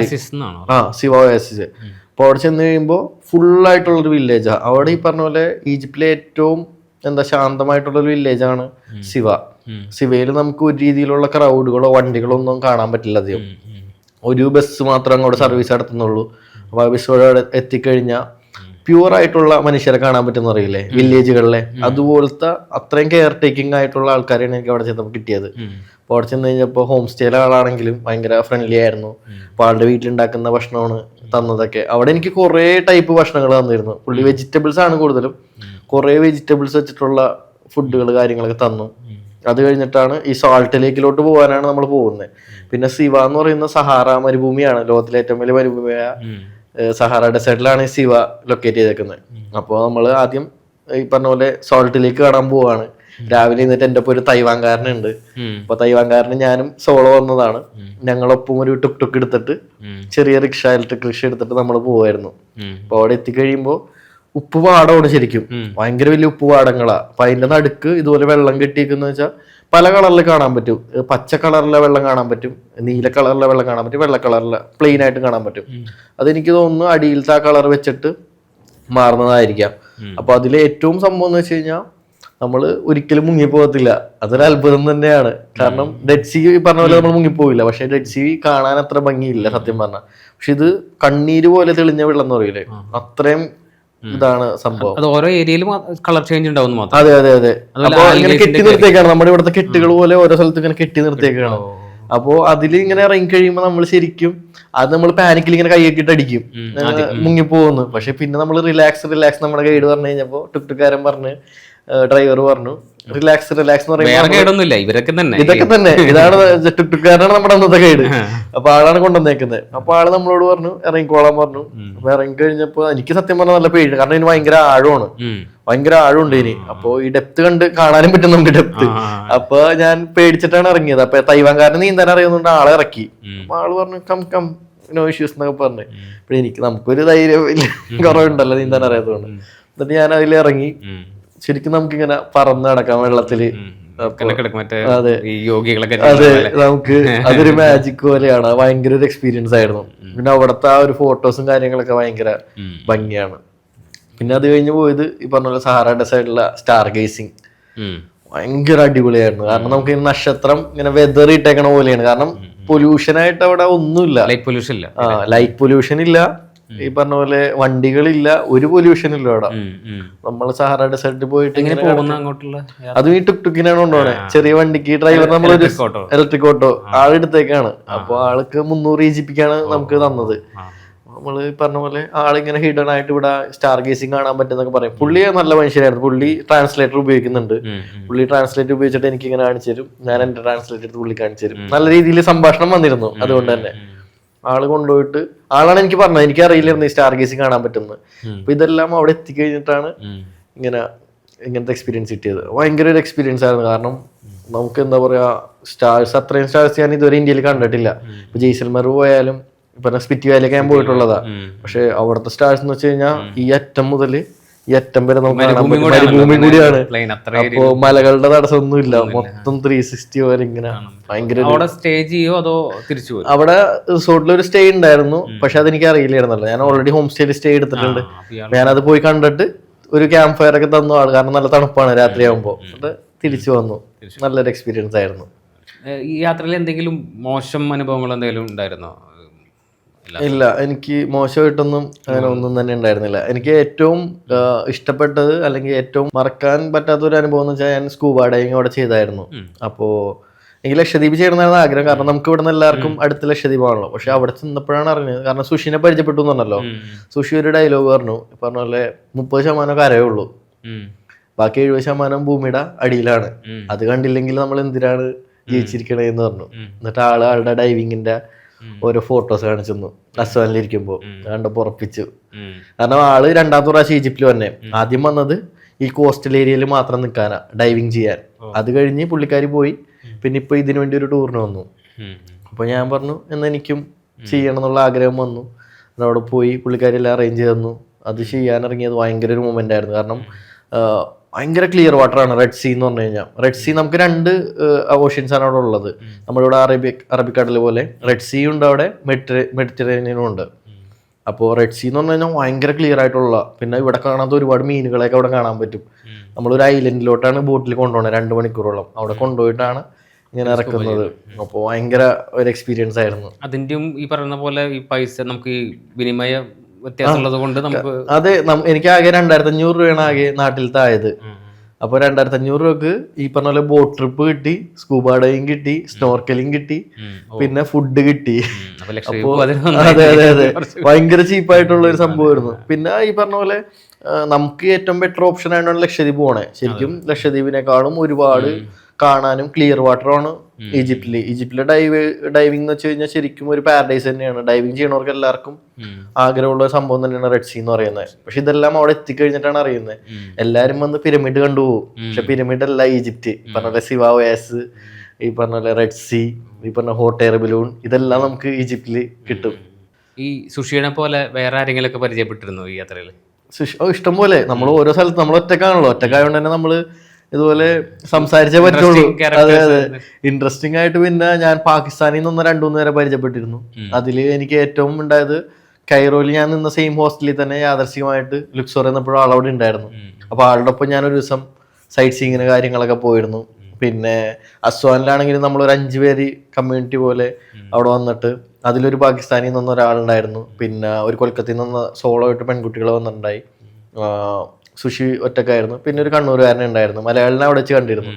അപ്പോൾ അത് കഴിഞ്ഞിട്ട് നമ്മൾ അവിടുത്തെ ഒരു ട്രഡീഷണൽ ബീഫിന്റെ ഒരു ഫുഡ് കഴിക്കാൻ പോയി നമ്മളെല്ലാരും കൂടി. അത് അടിപൊളിയായിരുന്നു. നാട്ടിലത്തെ നമ്മുടെ മൺചട്ടിയിലുള്ള ബീഫ് ഇതായിരുന്നു. അപ്പൊ അതുകൊണ്ട് ശരിക്കും നമുക്ക് നാട്ടിലത്തെ ഒരു രുചി, അടിപൊളി ഒരു മൊമെന്റ് ആയിരുന്നു. അത് തന്നെ ഫിഷ് ഉണ്ടായിരുന്നു, ചിക്കൻ ഉണ്ടായിരുന്നു, പിന്നെ ഈ പറഞ്ഞ ബീഫ് ഉണ്ടായിരുന്നു. നമ്മൾ 3 ഓർഡർ ചെയ്തു, 3 അടിപൊളിയായിരുന്നു. ഈ 10-20-30 എത്ര ദിവസം ഇപ്പൊ 25 ദിവസത്തോളം. അപ്പം ഡ്രസ്സൊക്കെ എന്താ ചെയ്തത്? ഞാൻ വാഷ് ചെയ്യാണ്. ഹോസ്റ്റൽസിൽ നമുക്ക് ഇതുപോലെ എല്ലാത്തിനും ഓപ്ഷൻസ് ഉണ്ട്. അപ്പോ ഞാൻ ശരിക്കും ഒരു 6, എനിക്കാകെ ഞാൻ ലഗേജ് എടുത്തിട്ടുണ്ടായില്ല. ഫ്ലൈറ്റ് ചീപ്പാക്കാൻ വേണ്ടി ചെക്ക് ഇൻ ബാഗ് ഉണ്ടായിരുന്നില്ല എനിക്ക്. 7 കിലോ ആകെ കൊണ്ടുപോകാൻ പറ്റുള്ളൂ. ആ 7 കിലോ വെച്ചാണ് ഞാൻ 25 ദിവസം കവർ ചെയ്തത്. അതേസമയം ഇവിടെ ഒരു 3 ദിവസം ട്രിപ്പ് പോകുമ്പോ തന്നെ 2 ട്രോളിയും അങ്ങനത്തെ എല്ലാം നമ്മളുടെ കംഫർട്ടാണ്. നമ്മൾക്ക് എത്രത്തോളം ചുരുക്കാൻ പറ്റുമോ അതിലൂടെ നമുക്ക് അത്രയും നമ്മൾ കംഫർട്ടബിൾ ആയിരിക്കും അവിടെ. ഒരു ബാക്ക് പാക്ക് ഉള്ളതുകൊണ്ട് തന്നെ എനിക്ക് എപ്പോഴെങ്കിലും എങ്ങോട്ട് വേണമെങ്കിലും പോവാം. സ്റ്റെപ്പ് കയറാനും കുഴപ്പമില്ല, മല കയറാനും കുഴപ്പമില്ല, എങ്ങനെ വേണമെങ്കിലും ചെയ്യാൻ പറ്റും. ഈ യാത്ര ചെയ്യുമ്പോൾ കപ്പിൾസ് ആയിട്ട് പോകുന്നവർക്കും അങ്ങനെ എന്തെങ്കിലും പ്രശ്നങ്ങളൊക്കെ ഉണ്ടോ അവിടെ? അങ്ങനത്തെ പ്രശ്നം വെച്ചാൽ സ്ത്രീകൾക്ക് സേഫ് അല്ലെന്ന് അവിടുത്തെ പെൺകുട്ടി എന്നോട് ഞാൻ അവിടെ കണ്ടപ്പോൾ, അവിടുത്തെ യൂണിവേഴ്സിറ്റി പഠിക്കുന്ന ഒരു പെൺകുട്ടി പറഞ്ഞത്, പുള്ളിക്കാരിക്ക് 2-3 പ്രാവശ്യം ഇങ്ങനെ ഒരു മിസ്ബിഹേവ് ഉണ്ടായിട്ടുണ്ടെന്ന് പറഞ്ഞിട്ടുണ്ട്. ഈ മലയാളിയാണോ? പുള്ളിക്കാരി മലയാളിയാണ്. അവിടെ മെഡിസിൻ പഠിക്കാൻ വേണ്ടി പോയേക്കാണ്. പിന്നെ ഞാൻ ഈ കൊൽക്കത്തയിൽ നിന്ന് പരിചയപ്പെട്ട ഒരു സോളോ ഫീമെയിലും ലക്സോറിൽ വെച്ചൊരു മിസ്ബിഹേവ് ഉണ്ടായെന്ന് പറയുന്നുണ്ട്. അതിൽ ശ്രദ്ധിക്കണം അല്ലേ? ലേഡീസ് സോളോ ട്രാവൽ ചെയ്യുമ്പോൾ കുറച്ചുകൂടി സേഫ് ആയിട്ട് ട്രാവൽ ചെയ്യാൻ ശ്രദ്ധിക്കാൻ നല്ലതായിരിക്കും. മെയിലാണെങ്കിലും ഈ പറഞ്ഞ പോലെ ലാംഗ്വേജിന്റെ ഇഷ്യൂ എനിക്ക് ഉണ്ടാവുള്ളൂ, പക്ഷെ ആർക്കെന്തൊക്കെയാ ഉണ്ടാവണേന്ന് പറയാൻ പറ്റില്ല. അപ്പോൾ മാക്സിമം സേഫ് ആയിട്ടിരിക്കുക. അതുപോലെ ഈജിപ്ത് യാത്ര ചെയ്യാൻ അബീനെ ഫോളോ ചെയ്യുന്ന പലരും ചോദിച്ചിട്ടുണ്ടാവും എങ്ങനെയാണെന്നുള്ളത്. അപ്പൊ നമ്മുടെ ട്രാവലിസ്റ്റയുടെ ഓഡിയൻസിനും കൂടെ മനസ്സിലാവുന്ന രീതിയിൽ ഒന്ന് എക്സ്പ്ലെയിൻ ചെയ്യാൻ പറ്റും. ഈജിപ്തിലോട്ട് യാത്ര ചെയ്യാൻ വളരെ സിമ്പിൾ ആണ്. നമുക്ക് ഈ വിസ ആണ് വരുന്നത്. അപ്ലൈ ചെയ്ത് 2-3 ദിവസം കൊണ്ട് വിസ കിട്ടും. ഏകദേശം 3000 രൂപയെ വിസക്കാവുന്നുള്ളൂ. പിന്നെ ഫ്ലൈറ്റ് ടിക്കറ്റും ഒക്കെ ആണെങ്കിൽ കൊച്ചിയിൽ നിന്നും ബാംഗ്ലൂരിൽ നിന്നൊക്കെ വളരെ ചീപ്പായിട്ട് ഫ്ലൈറ്റ് ടിക്കറ്റ് ഉണ്ട് കൈറോയിലോട്ട്. ഡയറക്റ്റ് ഫ്ലൈറ്റ് വേണമെങ്കിൽ മുംബൈയിൽ നിന്ന് മാത്രമേ ഉള്ളൂ. പിന്നെ വളരെ ചീപ്പാണ്. അപ്പ് ആൻഡ് ഡൗൺ ഒരു 35,000-40,000 നോക്കി ബുക്ക് ചെയ്ത് കഴിഞ്ഞാൽ കിട്ടും. പിന്നെ അപ്പ് ആൻഡ് ഡൗൺ ടിക്കറ്റ് എടുക്കുക, കാണിക്കാനായിട്ട് അപ്പ് ആൻഡ് ഡൗൺ ടിക്കറ്റ് എടുക്കുക. പിന്നെ അവിടെ നമുക്ക് 30 ദിവസമാണ് നമുക്ക് നിൽക്കാൻ പറ്റുന്നത്. സിംഗിൾ എൻട്രി ആണ്. ഒരു പ്രാവശ്യം എൻട്രി ചെയ്ത് കഴിഞ്ഞാൽ പിന്നെ എൻട്രി ചെയ്യാൻ പറ്റില്ല. 30 ദിവസത്തേക്ക് നമുക്ക് അവിടെ കറങ്ങാൻ പറ്റും. അബിനെ പറ്റി പറയുകയാണെങ്കിൽ ഓൾ ഇന്ത്യ ഒരു എക്സ്പെഡിഷൻ ബൈക്കിൽ പോയിട്ടുള്ള ആളാണ്. അത് 21 വയസ്സിലോ 20 വയസ്സിൽ നടത്തിയ ആളാണ്. അത് അപ്പാച്ചി RR310 സ്പോർട്സ് ബൈക്കാണ് ആക്ച്വലി. അത് ടൂറിങ്ങിന് ആരും ഉപയോഗിക്കാറില്ല. കാരണം അത് പൊസിഷനും കാര്യങ്ങളും, പിന്നെ അതിൽ ലഗേജ് ക്യാരി ചെയ്യാൻ പറ്റില്ല, പിന്നെ അധികം കിലോമീറ്റർ ഓടിക്കാൻ പറ്റില്ല. 300 കിലോമീറ്റർ ഒറ്റ ഫുൾ ടാങ്കിൽ ഓടിക്കാൻ പറ്റുള്ളൂ. അപ്പൊ അങ്ങനെ ഒരുപാട് ലിമിറ്റേഷൻസ് ഉണ്ട്. അപ്പൊ സത്യം പറഞ്ഞു കഴിഞ്ഞാൽ എനിക്ക് ഭയങ്കര ആഗ്രഹങ്ങള് എന്ത് കണ്ടാലും അത് ചെയ്യണം എന്നുള്ളൊരു ആഗ്രഹം ഭയങ്കര വരുന്നു ചെറുപ്പം പോലെ. അപ്പൊ ഞാൻ ലൈഫിൽ ഇതുവരെ ചെയ്തേക്കണതിൽ ഏറ്റവും വലിയൊരു അച്ചീവ്മെന്റ് എനിക്കത് അത് തന്നെയായിരുന്നു.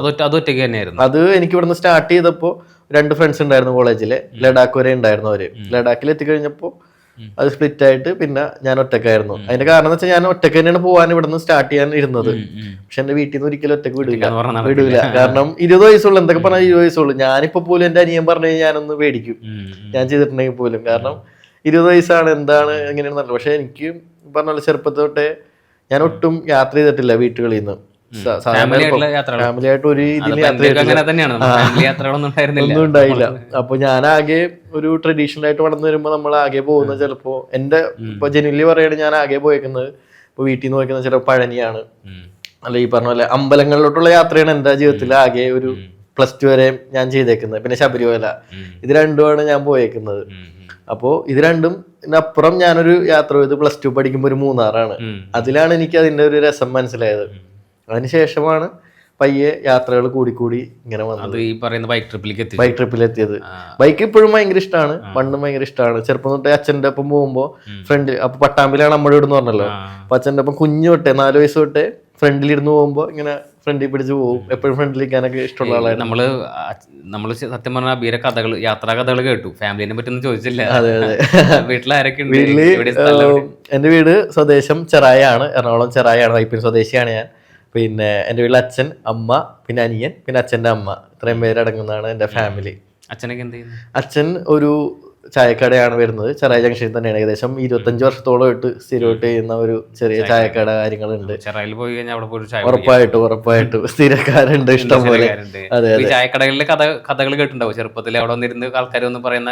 അങ്ങനത്തെ അച്ഛന് ആദ്യം ഒരു ചെറിയൊരു തട്ടുകടയായിരുന്നു. അപ്പൊ അവിടെ ഇങ്ങനെ വൈകിട്ട് കടികൾ മാത്രമായിരുന്നു. ഇപ്പോഴാണ് ഒരു കടമുറിയിലോട്ട് മാറിയത്, ഈ റോഡിന്റെ സൈഡിലിടുന്ന പ്രശ്നങ്ങളൊക്കെ ആയിട്ട് പിന്നെ ഇത് വന്നു. അപ്പൊ എന്റെ ഏറ്റവും കുട്ടിക്കാലത്ത് ഒരു ഏറ്റവും നല്ലൊരു അനുഭവം തന്നെയായിരുന്നു. കാരണം അച്ഛനെ ഇടയ്ക്കെങ്കിലും സഹായിക്കാനൊക്കെ പോകും. അപ്പൊ ഇങ്ങനെ പൊതിഞ്ഞു കൊടുക്കാനൊക്കെ നിൽക്കും. അച്ഛൻ്റെ ഒപ്പം നിന്ന് കഴിഞ്ഞാൽ അച്ഛൻ ഒരുപാട് സംസാരിക്കുന്ന ആളാണ്. എനിക്ക് ലൈഫിൽ ഒരാളുടെ നിന്ന് ഇൻസ്പയർ ആയിട്ടുണ്ടെങ്കിൽ കുറെ അച്ഛൻ്റെ നിന്നാണ്. അച്ഛൻ യാത്ര ചെയ്യില്ല, പക്ഷെ ഒരുപാട് കാര്യങ്ങളൊക്കെ അച്ഛൻ തന്നെയാണ് എന്നെ പഠിപ്പിച്ചതും. അച്ഛനോട് ഭയങ്കര ഇതുള്ള ആളാണ്. അതെ, കാരണം ഒന്നുമില്ല, ഞാൻ ഈ പറഞ്ഞ യാത്രകളൊക്കെ ചെയ്യുമ്പോൾ 20 വയസ്സാണ്. അപ്പൊ വരുമാനം ചോദിക്കും. വരുമാനം എനിക്കില്ലെന്ന് ഉറപ്പായിട്ട് മനസ്സിലാവും. അച്ഛനന്ന് ലോൺ എടുത്തിട്ടാണ് എന്നെ യാത്രക്ക് പറഞ്ഞയച്ചത്. എത്രത്തോടെ ഏതൊക്കെ പാരന്റ്സ് ചെയ്യുന്നു എനിക്ക് അറിയില്ല. കാരണം 1.5 ലക്ഷം രൂപ മോന് ലോൺ എടുത്ത് നമ്മളിപ്പോഴും കുട്ടികൾ വീട്ടിലെന്തെങ്കിലും പഠിക്കാനൊക്കെ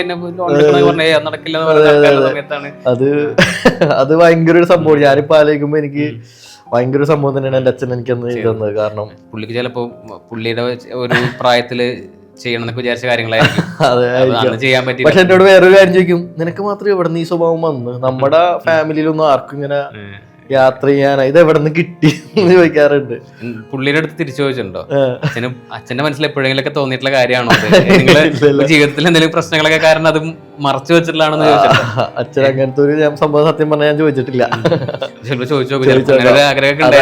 ചിലപ്പോ അതായിരിക്കാം. പിന്നെ അച്ഛൻ പറയും കേട്ടോ, നിനക്ക് എന്താണോ നിനക്ക് ലൈഫിൽ ശരിയായിട്ട് തോന്നുന്നത് അത് ചെയ്യാം, എന്തുണ്ടെങ്കിലും ഞാൻ കൂടി ഉണ്ടാവും അച്ഛൻ പറയുന്ന ആളാണ്. സത്യം.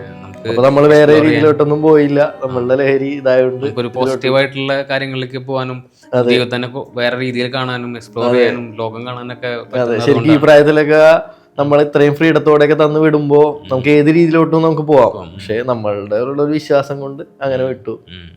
അപ്പൊ ആ ഒരു യാത്രയാണ് എന്റെ ഏറ്റവും വലിയൊരു അച്ചീവ്മെന്റ് എന്ന് പറയുന്നത്, ബൈക്ക് ട്രിപ്പ്. അത് കഴിഞ്ഞിട്ട് പിന്നെയും ഒരുപാട് യാത്രകൾ ഇന്ത്യയിൽ പല സ്ഥലത്തും പോയിട്ടുണ്ട്. ബൈക്ക് ട്രിപ്പ് അല്ലാതെ പിന്നെ ഈ പറഞ്ഞ പോലെ അതിലോട്ട് വരുമ്പോ ഫസ്റ്റ് ആയിട്ട് ഞാൻ ബൈക്ക് ട്രിപ്പ് ചെയ്തു. അപ്പൊ അച്ഛൻ ഇതുപോലെ കുറച്ച് പൈസ തന്നല്ലോ. അത് കഴിഞ്ഞിട്ട് നമുക്ക് ലൈഫിലെ ഒരു ഒറ്റ സമയം പോലും വേസ്റ്റ് ആക്കരുതെന്ന് വിചാരിക്കുന്ന ആളാണ് ഞാൻ. അപ്പോൾ അത് കഴിഞ്ഞപ്പോൾ ആഗ്രഹം കൂടി. 20 വയസ്സിൽ ഇത്രയും വലിയൊരു സംഭവം ചെയ്തു. 20 വയസ്സിൽ ഞാനത് ചെയ്തു വന്നപ്പോൾ ഞാൻ സോഷ്യൽ മീഡിയയിൽ ആരും അറിഞ്ഞിട്ടില്ല, പക്ഷെ എന്നെ അറിയാവുന്നവർക്ക് വലിയൊരു സംഭവമായിരുന്നു. അല്ലെങ്കിൽ അത് ബൈക്ക് ട്രിപ്പ് എന്താണെന്ന് അറിയാവുന്നവർക്ക് അതൊരു വലിയ സംഭവം തന്നെ. കാരണം എല്ലാവരും ഓൾ ഇന്ത്യ എന്ന് പറയുമ്പോൾ കേരള ടു കാശ്മീർ വരുന്നതാണ് എല്ലാവരും ഓൾ ഇന്ത്യ. ഞാൻ ഈ പറഞ്ഞ പോലെ എല്ലാ സംസ്ഥാനവും കവർ ചെയ്ത് 18,000 കിലോമീറ്റർ ഓടിച്ചാൽ വന്നേക്കുന്നത്. അപ്പം എനിക്കതൊരു ഭയങ്കര അച്ചീവ്മെന്റ് ആയിരുന്നു. അപ്പം ഞാൻ വിചാരിച്ചു 20 വയസ്സിൽ ഇത് ചെയ്തു, 21 വയസ്സിൽ അതിലും വലുത് പിടിക്കണം എന്ന് പറഞ്ഞാൽ എവറസ്റ്റ് ബേസ് ക്യാമ്പ് പോയാണ് ഉണ്ടായത്. അത് പോയി വന്നിട്ട് ഇപ്പോഴേക്കും കടം കൂടി. സത്യം പറഞ്ഞാൽ വീട്ടിൽ പറയാത്തതുമായ കുറച്ച് കടങ്ങൾ വാങ്ങിച്ചാണ് എവറസ്റ്റ് ബേസ് ക്യാമ്പ് കൂടി പോയത്. അതും കൂടി ചെയ്തപ്പോൾ താളം തെറ്റി. പിന്നെ ഒരു സത്യം പറഞ്ഞ ഒരു ക്രെഡിറ്റ് കാർഡ് ഉണ്ടായിരുന്നു, അച്ഛൻ്റെ പേരിലായിരുന്നു ഞാൻ ഉപയോഗിച്ചിരുന്നത്. അതിലാണ് ഞാൻ പെട്രോൾ അടിച്ചിരുന്നത് ഓൾ ഇന്ത്യ ബൈക്ക് ട്രിപ്പ് പോയപ്പോൾ. അല്ലാണ്ട് പൈസ കിട്ടുന്നുണ്ട്. അപ്പൊ അങ്ങനെയൊക്കെ അടിച്ച് ക്രെഡിറ്റ് കാർഡ് എനിക്ക് റോൾ ചെയ്യാൻ പറ്റാത്ത അത്രയും കടങ്ങളായി. അപ്പൊ അപ്പോഴാണ് ഈ പറഞ്ഞ പോലെ ട്രാവൽ ഏജൻസിയിലോട്ട് വരുന്നത്. ഇപ്പൊ എന്റെ വരുമാനം എന്ന് പറഞ്ഞു കഴിഞ്ഞാൽ സ്വന്തമായിട്ട് തുടങ്ങി കഴിഞ്ഞാൽ ട്രാവൽ ഏജൻസിന്നാണ് ഇപ്പോൾ വരുമാനം ആയിട്ടുള്ളത്. പിന്നെ ഇപ്പം എന്താണ് ഇനി പുതിയ പ്ലാനുകൾ? എന്താണ് പുതിയ പ്ലാനുകൾ? ഇനി എല്ലാ രാജ്യങ്ങളും കാണണം. എൻ്റെ ഏറ്റവും വലിയ ആഗ്രഹം ബൈക്കിന് ലോകം മൊത്തം പോകണം തന്നെയാണ്. എൻ്റെ അത് ബൈക്കിന് തന്നെ പോകാൻ പറ്റിയില്ലെങ്കിലും എല്ലാ രാജ്യങ്ങളും കവർ ചെയ്യണം. പിന്നെ ഈ പറഞ്ഞ പോലെ എൻ്റെ ഇതുപോലെ ആക്ടിവിറ്റീസ് പറഞ്ഞ സ്കൂബ ഡൈവിങ്, പറഞ്ഞ സ്കൈ ഡൈവിങ്, അങ്ങനത്തെ ഒരുപാട് ആഗ്രഹങ്ങളുണ്ട്. അതൊക്കെയാണ് സത്യം പറഞ്ഞ ഏറ്റവും വലിയ ആഗ്രഹങ്ങൾ. അതെല്ലാം ട്രൈ ചെയ്യണതിലുപരി അത് പഠിച്ച് ഒറ്റയ്ക്ക് ചെയ്യണം. വെച്ചിട്ട് അതെ അതെ അതല്ല. കാരണം സ്കൂബ ഡൈവിങ് പോയി വന്നിട്ട് ഞാൻ ആദ്യം ചെയ്തത് ഇവിടെ ആലുവയിൽ പെരിയാറിലെ സജിയാശാൻ എന്ന് പറഞ്ഞ ഒരാശാനുണ്ട്. വർഷങ്ങളായിട്ട് ഫ്രീ ആയിട്ട് പഠിപ്പിക്കുന്ന ആളുടെ അടുത്ത് പോയി ചേർന്നു. 1 മാസം നിർത്താതെ പോയി നീന്തൽ പഠിച്ചു കഴിഞ്ഞിട്ട് ഞാൻ ലക്ഷദ്വീപിലോട്ടുള്ള പെർമിറ്റ് എടുത്തു പോകാൻ, സ്കൂബ ഡൈവിംഗ് ഇൻസ്ട്രക്ടർ ആവാൻ പഠിക്കാൻ. ഒരു പ്രാവശ്യം ട്രൈ ചെയ്തു, ലഹരി കിട്ടി. ഇനി അത് ഇൻസ്ട്രക്ടർ ആവണം, ഒറ്റയ്ക്ക് ചേരണം എന്നുള്ള ആഗ്രഹം വന്നു. എന്നിട്ട് പെർമിറ്റ് എടുത്തു, പക്ഷേ ടിക്കറ്റ് കിട്ടിയില്ല. ഷിപ്പിന് ടിക്കറ്റ് ഇട്ടാതൊന്നും അത്ര ക്യാൻസലായി പോയി. ഇപ്പോൾ നോക്കുന്നത് തായ്ലൻഡ് എവിടെയെങ്കിലും പോയിട്ട് എത്രയും പെട്ടെന്ന് ഡൈവിംഗ് ഇൻസ്ട്രക്ടർ ആവണം എന്നൊക്കെയാണ് ആഗ്രഹം. എന്നുവെച്ചാൽ അത് പഠിക്കണം എന്നുള്ളത്, ഫ്രീ ഡൈവിംഗ് പഠിക്കണം എന്നുള്ള ഒരു ആഗ്രഹം. അപ്പോൾ എന്തൊക്കെയാണ് ചെയ്യുന്നത് അതിൽ കുറച്ച് കൂടുതൽ പഠിക്കണം എന്നുള്ള ആഗ്രഹമുണ്ട് എപ്പോഴും. അബിയുടെ കഥകൾ മുഴുവൻ കേൾക്കണമെങ്കിൽ നമുക്കൊരു പോഡ്കാസ്റ്റിൻ്റെ എപ്പിസോഡ് പോരാ, വേറൊരു എപ്പിസോഡ് പിടിക്കാം. പ്രത്യേകിച്ച് ബൈക്ക് യാത്ര, ഇപ്പം നേരത്തെ പറഞ്ഞ പോലെ ബൈക്ക് യാത്ര നമുക്ക് വേറൊരു പോഡ്കാസ്റ്റ് എപ്പിസോഡ് പിടിക്കാം അല്ലേ? അതെ അതെ. നമുക്കിപ്പോൾ ഇന്ന് നമ്മുടെ ഈ സ്വപ്ന സഞ്ചാരിയിൽ വന്നിട്ട് എന്ത് തോന്നി? സത്യം പറഞ്ഞു കഴിഞ്ഞാൽ നല്ലൊരു ഇനിഷ്യേറ്റീവ് ആണ്. കാരണം ഞാൻ ഈ പറഞ്ഞ സാൻഡോ ചേട്ടന വീഡിയോസ് ഞാൻ കണ്ടിട്ടുണ്ട്. എൻ്റെ ഒരു കൂട്ടുകാരൻ റിയാൻ എന്ന് പറയും, ആള് സാൻഡോ ചേട്ടന ഭയങ്കര ഒരു ഫാനാണ്. കാരണം എപ്പോഴും പറയും ഇങ്ങനെ തൃശ്ശൂരത്തെ ഒരു ചേട്ടൻ ഇങ്ങനെ ഒരു ഗഡിയാണ്, ഇങ്ങനെ അത്യാവശ്യം ട്രാവൽ ചെയ്യുന്നുണ്ട്. അപ്പോൾ അങ്ങനെ എനിക്ക് ഞാൻ വീഡിയോ ചെയ്യുന്നുണ്ട്. പിന്നെ ഈ പറഞ്ഞ പോലെ ആഫ്രിക്കൻ കൺട്രീസ് എക്സ്പ്ലോർ ചെയ്യുന്ന ആൾക്കാർ കുറവാണ്. അപ്പോൾ സാൻഡോ ചേട്ടൻ്റെ ആ വീഡിയോസൊക്കെ ഞാൻ ഇങ്ങനെ നോക്കിയിട്ടുണ്ട്. ആമസോൺ ഫോറസ്റ്റിലോട്ട് പോകുന്ന പാക്കേജുകളൊക്കെ ഞാൻ ഇങ്ങനെ കണ്ടിട്ടുണ്ടായിരുന്നു. അപ്പോൾ എന്തെങ്കിലും ഒരിക്കൽ ഒപ്പം ട്രാവൽ ചെയ്യാൻ വിചാരിക്കുന്നു. അങ്ങനെ സംഭവിക്കട്ടെ. എന്തായാലും നമുക്ക് ട്രാവലിസ്റ്റേക്കും ഗ്രീൻ ബുക്ക് എന്ന് പറഞ്ഞിട്ടുള്ള എക്സ്പെഡിഷൻ കമ്പനിയൊക്കെ ഉണ്ട്. അതിൽ അവർ ഫോക്കസ് ചെയ്തിട്ടുള്ളത് പ്രധാനമായിട്ടും ആഫ്രിക്ക ആണ്, പിന്നെ ആമസോണും സൗത്ത് അമേരിക്ക മുഴുവനായിട്ടുണ്ട്. എനിക്ക് എന്താ കാരണം വെച്ചാൽ സാന്റോന് നല്ല ഒരു കണക്ഷൻ ഈ പറഞ്ഞ സ്ഥലങ്ങളിലൊക്കെ ഉണ്ട്. ഈസി ആയിട്ട് ഇവിടെ എല്ലാവരും കൊണ്ടുപോകാൻ പറ്റും. അപ്പം എന്തെങ്കിലുമൊക്കെ നമുക്ക് അങ്ങനെ ഒരു സാധനം പിടിക്കാം, ട്രാവൽ ചെയ്യാൻ പറ്റുമെന്ന് വിചാരിക്കുന്നു. പിന്നെ അപ്പോൾ താങ്ക് യു സോ മച്ച് ട്രാവലിസ്റ്റ, ഇങ്ങനെ ഒരു ഓപ്പർച്യൂണിറ്റി റെഡിയാക്കി തന്നതിൽ താങ്ക് യു സോ മച്ച്. അപ്പോൾ മറ്റൊരു എപ്പിസോഡിൽ അബിയുടെ പോലെ ഭയങ്കര എനർജറ്റിക് ആയിട്ടുള്ള വേറൊരു സഞ്ചാരിയായിട്ട് നമുക്ക് വീണ്ടും കാണാം.